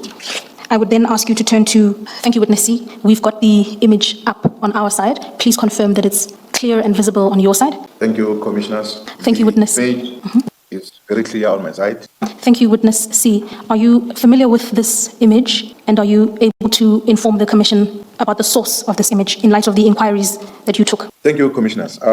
This image has been downloaded. It's coming from a video footage from Groenpunt prison on the date 9th December 2024, which was a Monday at 15:52 seconds. And it's depicting 2 prison officials, and the man in the white shirt wearing glasses is known to us as Brigadier Nkwashu. Thank you. Is that what you were informed by the prison officials? Thank you, Commissioners. That is that the man in a white shirt is Brigadier Nkwashu. Commissioners, when looking at the footage, I need not to be informed by a person other than myself that I have identified the man in white shirt as Brigadier Nkwashu, as I know. Thank you. Witness C, I have one final question for you on this aspect, but please look at the image currently being displayed. Thank you, Witness C. Commissioners, that then brings us to theme 3 at the beginning of page 22. I will read it into the record. Theme 3 relates to the events of the 17th of December 2024, as well as the manhunt for Lucky Boitumelo Molefe. Witness C, are you at page 22, paragraph 61, please? Thank you. I'm at page number 22, paragraph. Thank you, Witness C. In your earlier evidence to the Commission, you testified that one of the operations scheduled for the 6th of December 2024 was the arrest of Mr. Lucky Molefe. Is that correct? That is correct. Please inform the Commission of the outcome of that operation. Was it successful? Did you arrest the intended Mr. Lucky Molefe? Thank you, Commissioners. The operation on Mr. Lucky Molefe was unsuccessful because he evaded. He was not arrested on that day. So even as we speak today, we are still in search. Thank you, Witness C. Picking up from paragraph 61, please then inform the Commission what steps were taken subsequent thereto to physically bring Mr. Lucky Molefe into police custody. Thank you. Days prior the 6th of December 2024, a warrant of an arrest had been applied for against Lucky Boitumelo Molefe, who is a nephew of Mr. Katiso Molefe and an employee of Transnet, for his involvement in the killing of Mr. Amand Swart, as per Vernehan case 275 of 4/2024. So on that day, the 6th, he was scheduled to come to work, to report at work, but unfortunately, he didn't pitch up at work. And we learned that later on he had submitted a sort of a letter to say that he had traditional commitments that he will not be reporting to work for some time. So we continued searching for him whilst performing other duties and taskings, but then on the side, we've been continuing looking for him. On the 12th of December, we also went to Randburg Magistrate Court for a search warrant at Lucky Molefe's appointment. But unfortunately, the search warrant was denied. We were not issued with the search warrant, as the reasons by the magistrate was that because items that were listed on the affidavit were laptops that belonged to Transnet, and the magistrate indicated that I cannot issue a warrant of arrest, a search warrant for the company property. We can have the company to open a theft case, and then we just go and confiscate the property if the person had been working from home. Thank you. Thank you, Witness C. Just for clarity, the search warrant you sought was in respect of Mr. Molefe's apartment. Is that correct? That is correct, yes. Thank you, sir. Thank you. And at the tail end of paragraph 62, you've testified to the Commission that the search warrant you sought at Randburg Magistrates Court was denied, and that the magistrate suggested potentially Transnet opening a theft case, or you approaching his work manager at Transnet. Is that correct? Can I inquire whether any of those steps were taken in the course of looking for the laptop? Yes, apparently, I no longer recall an exact date, but we made efforts with the company and through the investigation department of Transnet that with their assistance, they went to the apartment and they indeed seized the items. Or I will say they indeed acquired the 2 laptops that belonged to Transnet, and subsequently they handed over the laptops to us. But it was way after December 12th. Thank you, Witness C. Just to record that your affidavit in that respect is attached as WC5 at paragraph 63 of your witness statement. Witness, that is correct. Thank you. And Witness, please then continue with your evidence from paragraph 64 of your statement. Thank you, Commissioners. Yeah, we did continue searching for Lucky Molefe, whereby it was said that a sister to Lucky Molefe, known as Lebogang Molefe, knew where Lucky was. So members did intercept her, and she was brought to Melda's Drift SAPS. What do you mean by, Witness C, what do you mean by your or other members intercepted Ms. Lebogang Molefe? Okay, Lebogang Molefe was apprehended and was brought to Melda's Drift SAPS for interviewing. Apprehended as in arrested? Not arrested, because she was not facing any charges. She was taken and brought in for questioning. Yeah, the members... I'm not even sure myself what this means. That is what I've just said. Okay. Please, Commissioners? Yes. Okay. She was approached and she was requested to come with members to the Mildas Drift SAPS for questioning. And indeed, she went with the members to Mildas Drift SAPS. At the time of her being approached, I wasn't around, but I then joined them at Mildas Drift SAPS, whereby I joined Witness A and Witness B in the interview thereof. Thank you, Witness C. Chairperson, I see it's 1 minute before 1 o'clock. Perhaps this might be a good time for that lunch adjournment. Let us adjourn and resume at 2 p.m. Afternoon, ladies and gentlemen. We are about to start. Just a reminder about your cell phones. Yes, Ms. Mhlasedi? Thank you, Chairperson. Chairperson, perhaps I can start on an issue of... Sorry about that. Yes. Thank you, Chairperson. Just on a point of housekeeping, Chairperson, as explained, Witness C has several academic commitments early next week, and a request was made that we complete the proceedings today at the close of theme 4 and allow him to begin studying and meet those academic commitments, and then we resume with the balance of his evidence on the 30th, which would be next week, Thursday. For the record, you don't want to state what the commitments are, or did you? I did. My apologies, Chairperson. They are academic in nature. Witness C is writing 2 exams early next week and has requested an opportunity to prepare himself over the next few days and then come back. Thank you. Thank you, Chairperson. Witness C, we were making our way through theme 3, and prior to breaking for lunch, we were at paragraph 66. Please proceed from paragraph 66. Thank you, Commissioners. At Mildas Drift SAPS, that is where I joined Witness A and Witness B in the interviewing of one Lebohang Modife. She was in possession of an iPhone, with which I requested her to hand over the iPhone to me and requested her to open it or to disable the security hash. She did so, and furthermore, I requested consent from her to can access the contents of the phone, and she consented again to that. So, as I perused her phone, I established that she shares the geolink locations with Lucky Mulife, meaning that she at all times knew where Lucky Mulife was. Then also, I have also found a voice note in her phone warning Lucky Mulife to keep his phones off and to stay indoors. So, meaning that Lebohang knew exactly where Lucky was. As we intensified the questioning, she ended up telling us that the last time she spoke to Lucky, he was in Spruitview, Natal Spruit, so to say, in Ekurhuleni. Then we requested her to take us to Natal Spruit. Witness C, apologies for the intervention. The voice note that you make reference to in paragraph 66, can you please confirm that that is the voice note that was played by Witness B in the course of her testimony yesterday? That is correct. I confirm that is the same voice note that was played by in the testimony of. Thank you, Witness C. Please proceed. You were discussing the issue of proceeding to Lebohang's auntie's house. Yes, upon arrival at Natal Spruit, the combat members entered and they ensured that it was safe for the detection to move into the property. At the property, we had found the aunt to Lebohang Modife and other members of the family.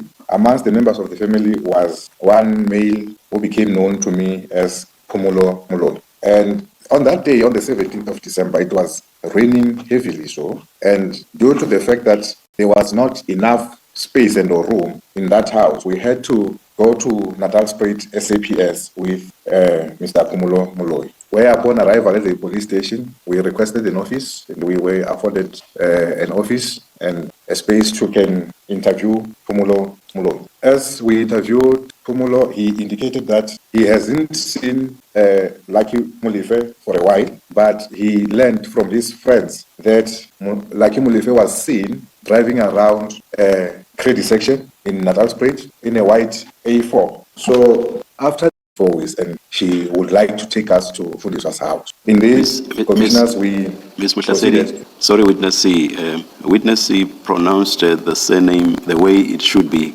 but in the statement it's misspelled all the way. Can you please see to it that it is corrected? Thank you, Chairperson. There are indeed some errors at paragraph 67 and 8 that have been identified and will be corrected. Thank you. Thank you. Please proceed, witness C. Commissioner, sorry for interjecting you, Advocate. We then indeed proceeded to 4 ways to a house that was identified to us as that of Fundiswa Nyangule, where upon arrival, the combat members, as usual, entered the house and ensured that the house is safe and secured for us to can enter. Upon gaining entrance, we then found an African female who became known to us as Ms. Fundiswa Nyangule. We introduced ourselves to her, indicating that we are on the look for Mr. Lucky Molefe. And we requested her that we would love to search in the house for Ulaki. And indeed, she agreed. She consented that we searched the house. Indeed, we searched the house, but Lucky Molefe was never found in the house.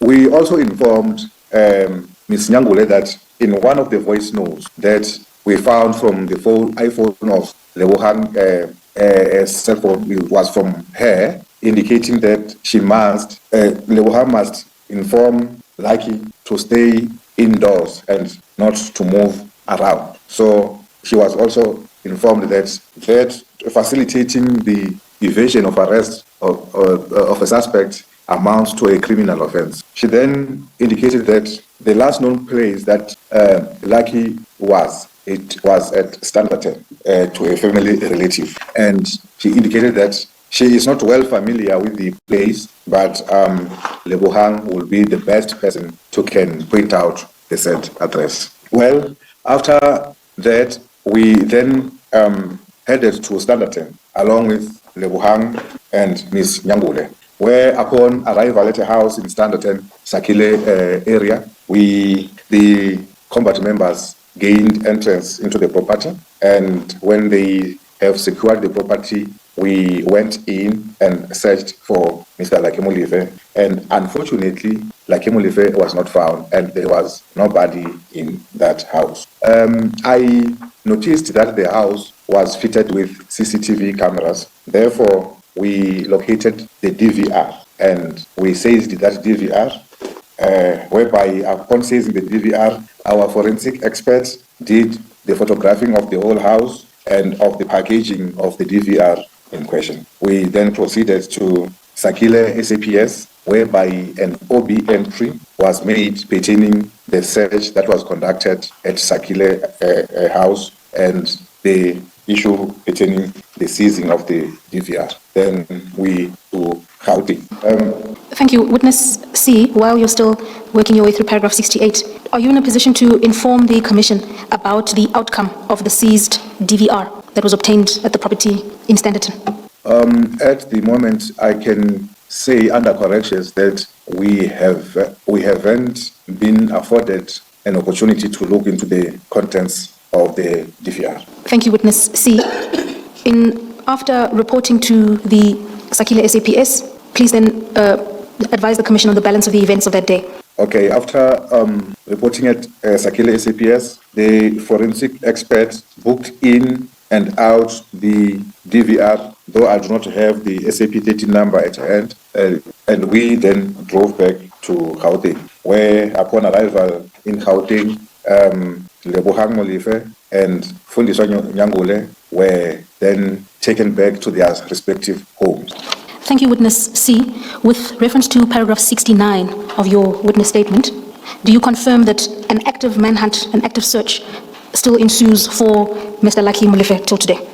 That is correct. We are still in search and looking for Mr. Lucky Molefe. And we also have published on the 10th of June 2025 a media statement that indeed we are still searching for the Lucky Molefe. And I would want to make it known also to the Commission that during one of the appearances of Katiso Molefe once he was still applying for the bail that was refused, he uttered words like, on his second appearance at court, when we were transporting him back to the prison, he uttered words saying, as long as I am incarcerated, you will never find my nephew. And I really believe you. that is capable of, as we're still looking for him today. Thank you, Commissioners. Thank you, Witness C. If you then turn over the page to page 25, we're at paragraph 70 of your witness statement. That is a concluding paragraph to theme 3. Could I please invite you to take the Commission through those? Thank you.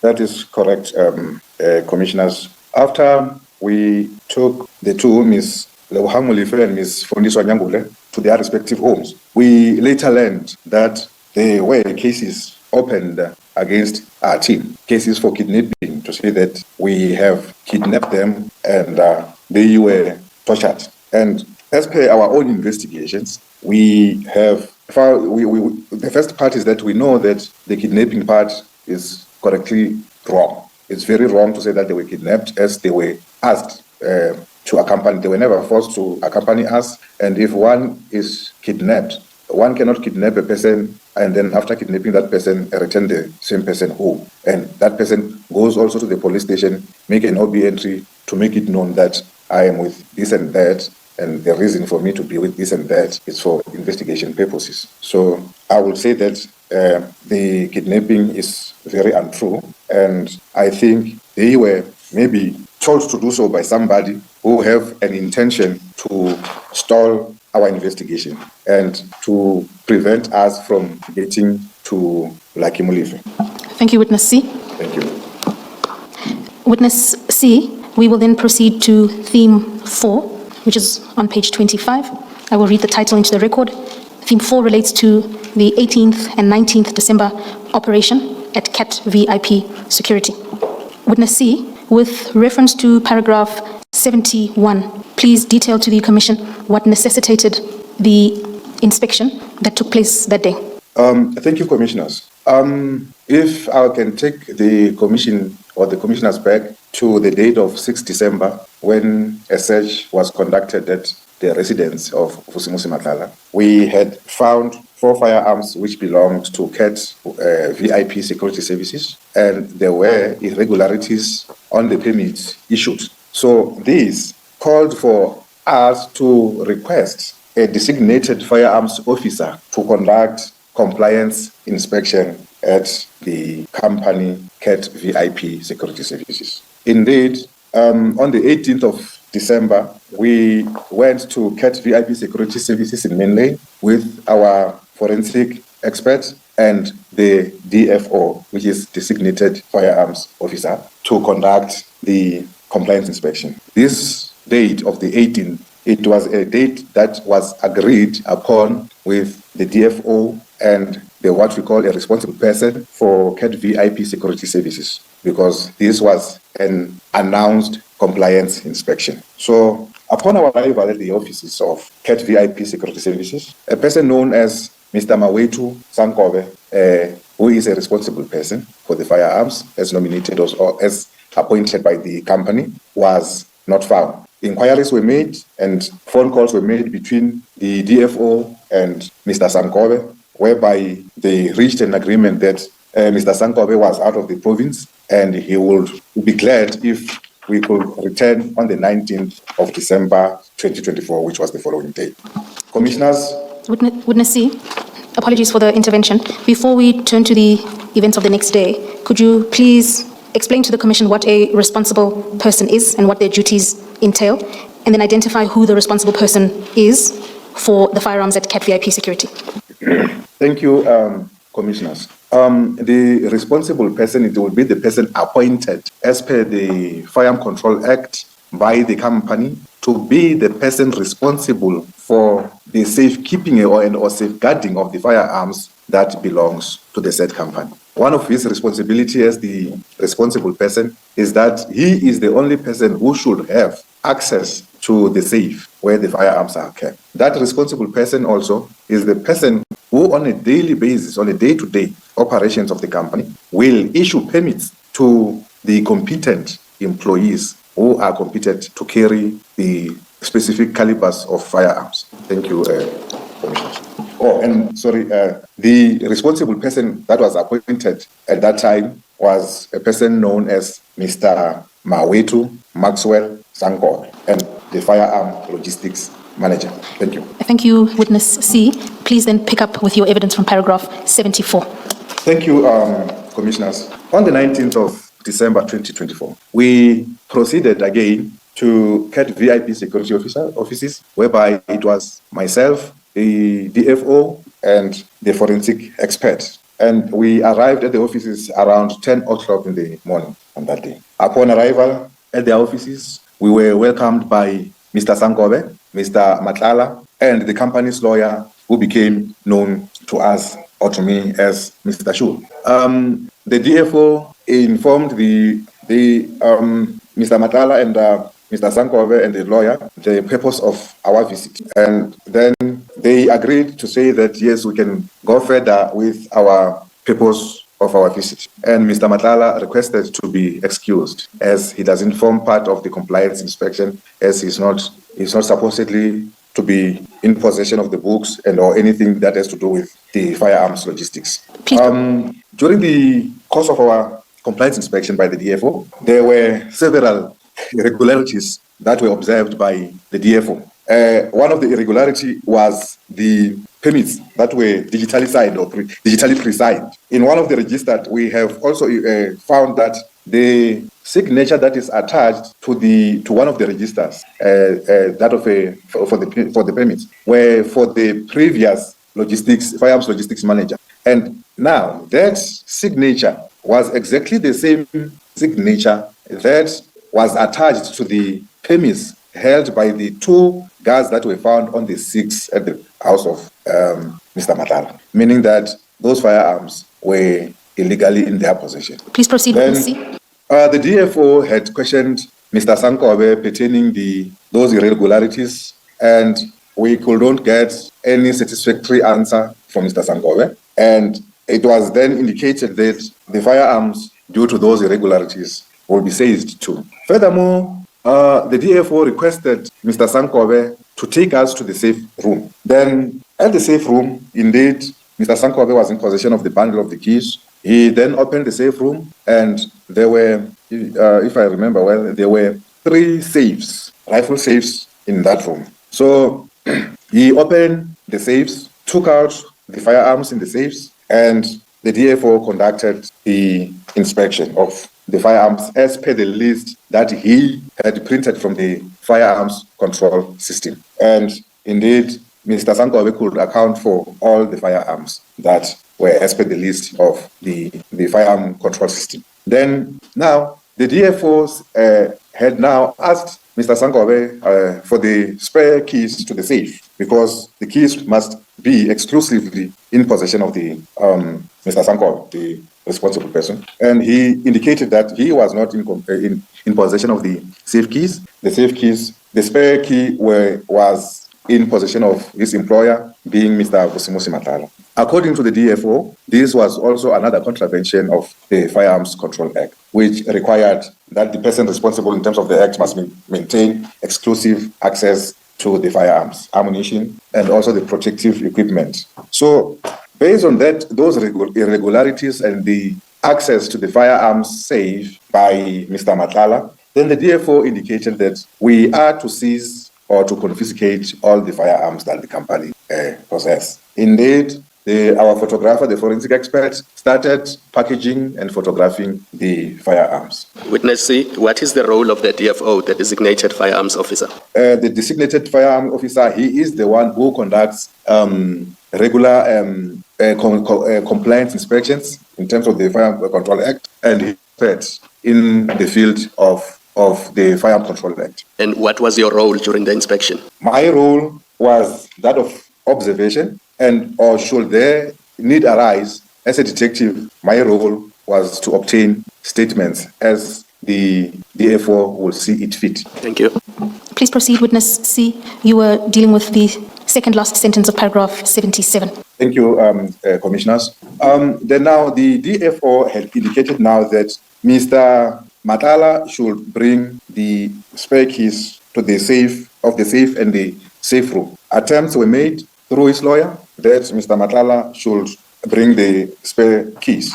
I could also say that the lawyer kept on going in and out of the boardroom whilst he was on the phone. I believe he was on the phone with Mr. Matlala, who ended up refusing to come with the spare keys. Whilst the forensic expert was busy taking the photographs and packaging the firearms, then an employee of Mr. Matlala came and said he was sent by Mr. Matlala to bring the spare keys. And that employee, I do not have his names at hand. I then took his statement pertaining him bringing the keys to the CAT VIP Protection Services offices. Witness So, C. thank you. Sorry, finish up what you wanted to say. No, I was about to say that as the commissioner, I think it was Commissioner Kumalo who asked my role, then that will cover the role of me by me taking a statement from the employee of Mr. Matlala who brought in the keys. Thank you, Commissioner.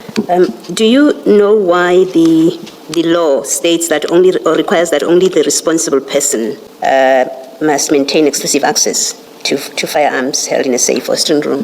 Why is that the position?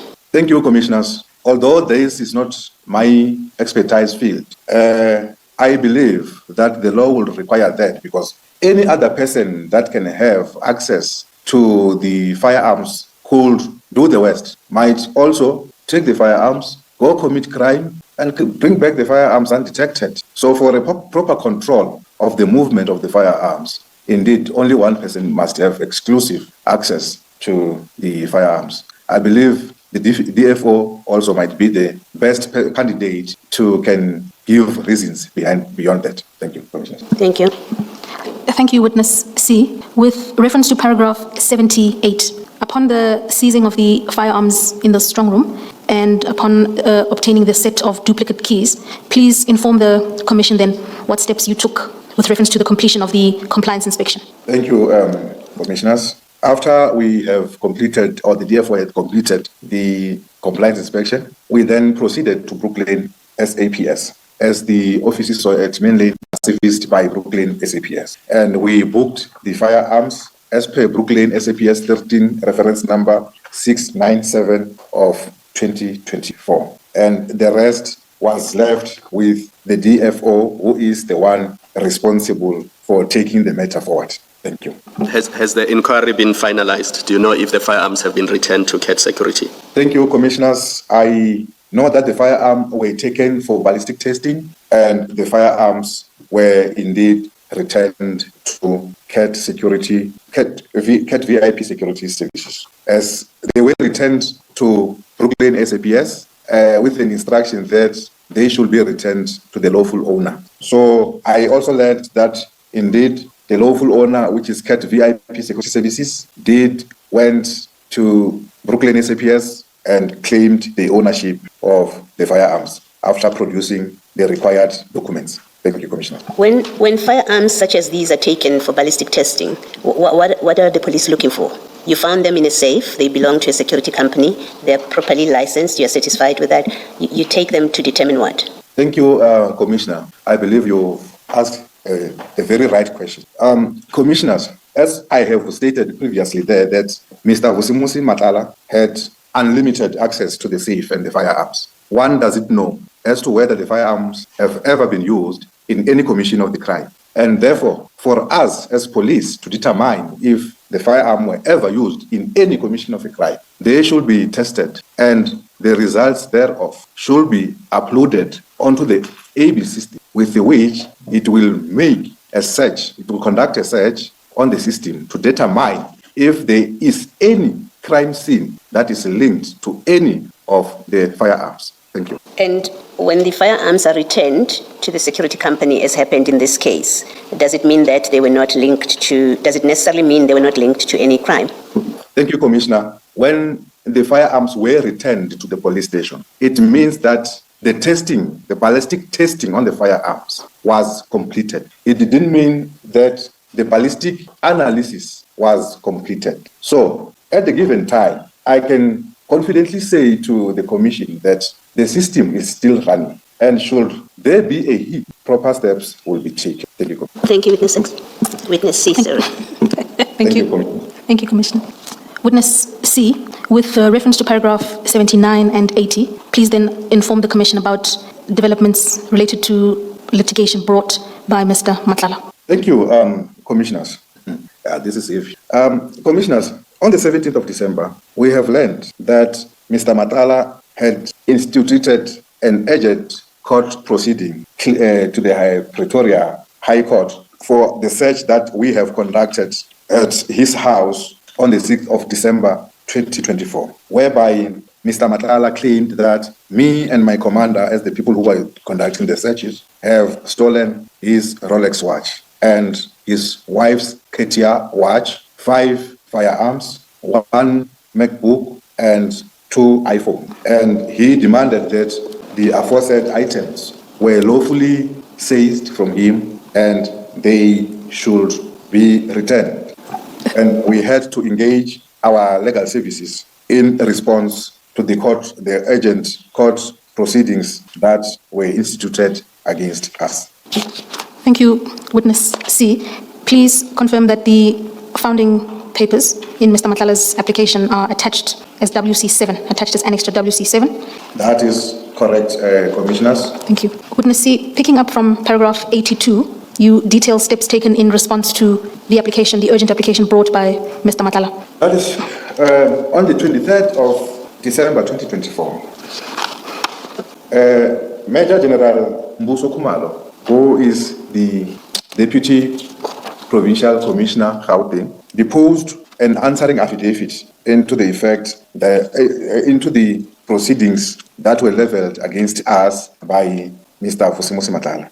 And on his statement, it was also indicated that actually he says 2 iPhones, whereas it was 3 iPhones, and those iPhones had already been taken back to the lawful owner, which is Vusimuzi Matlala and his wife. And the firearms were indeed booked in for ballistic testing.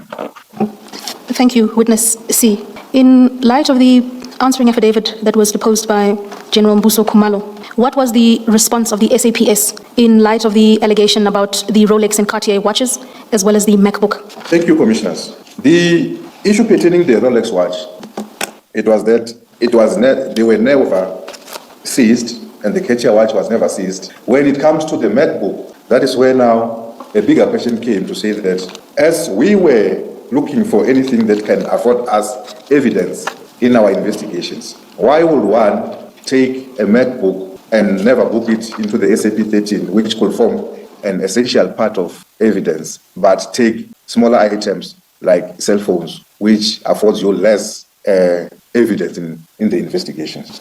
And subsequent to that, we were then informed that the matter has been withdrawn from High Court. Thank you, Witness C. Please confirm that Mr. Matlala's notice of withdrawal is annexed to annexed to number WC9. That is correct, Commissioners. Thank you, Witness C. In light of the confirmation that Mr. Matlala subsequently, Witness C, could I ask you to turn to page 65 of your annexed bundle, page 65? I am on page 65 of Annexed Bundle. Thank you, Witness C. That would be the notice of withdrawal marked WC9. Yeah. That is correct.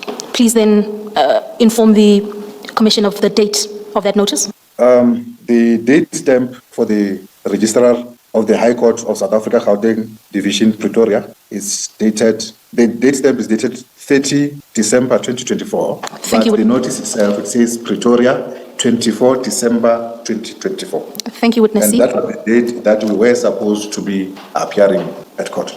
Thank you, Witness C. The last line of that notice on page 65, the last line of the notice on page 65 says that the notice is removed from the roll. That's correct. Correct. To the best of your knowledge, was the matter ever re-enrolled? Thank you, Commissioners. The matter was indeed supposed to be heard on the date of the 24th, meaning that the counsels have maybe in person in the chambers, then requested the matter to be removed from the court. Thank you. Thank you, Witness C. A final question from me on this aspect. In a later part of your evidence, you detail that upon the arrest of Mr. Matlala, he admitted to you that he had lied in the contents of his affidavit when he brought that urgent affidavit. Do you confirm that? Thank you, Commissioners. Upon the arrest of Mr. Matlala on the 14th of May, 2025, he was interviewed. And for the record, that interview also was recorded. And with his own mouth, he had indicated that he was persuaded by our General Sibiya and the Minister, Mr. Senzo Mkunu, that he register a case against the team that raided his house on the 6th of December 2024. And he further indicated that that watch of his was never stolen. Furthermore, he indicated that after he was advised to open a case, he went to Brooklyn SAPS to open a case. He made an affidavit there, but the case was never registered because the items that he's indicated that they were stolen were reflected on the SAP 13 register. Therefore, they found the case to be unfounded. And then he indicated that through the assistance of Lieutenant General Sibiya, the case was subsequently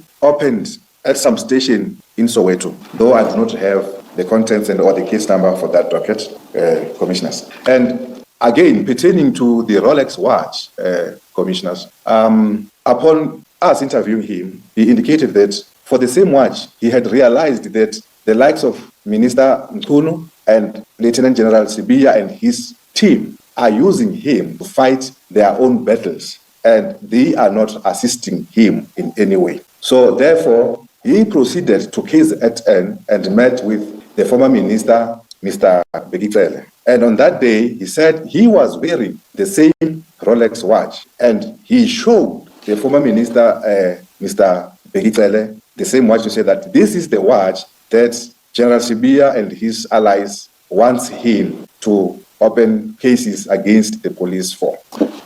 Witness C, when Mr. Matlala said that Minister Mkunu and General Sibiya advised him to accuse you and your team of theft, did he say that he had interacted directly with the minister and the general? Thank you, Commissioners. His specific words was Lieutenant General Sibiya and the minister were the one who persuaded him to open the case against the police, not specifically saying that he had personally interacted with neither the two. He didn't specify that, Commissioners. Witness C, just so that we are clear, the case you are referring to is not the urgent application that was removed from the roll on the 30th of December 2024. It is a criminal case that you are referring to. Thank you, Commissioners. It is a criminal case that he allegedly opened against the team, Commissioners. Thank you. Witness C, in paragraph 96 of your statement, you say the minister advised him, and then you give another name, and it's not General Sibiya.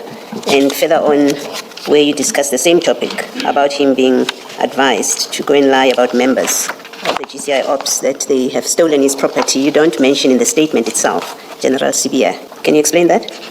That is correct, Commissioners. I might have missed that when we were typing the statement, Commissioners, but the fact remains that he indicated that Lieutenant General Sibiya, Minister, and their allies were the ones who persuaded him to open the case. He even go as far as indicating that General Sibiya had assigned a member of the SAPS from crime intelligence to go and register that case, the criminal case in Soweto, since he failed to register a case in Brooklyn. Thank you, Witness C. Chairperson, that brings theme number 5 to a close. Number 4. My apologies, theme 4 to a close, which is the compliance operation. Yes. And you had indicated that we would end here because Witness C wants to prepare for exam. For his academic commitments, yes, Chairperson. All right.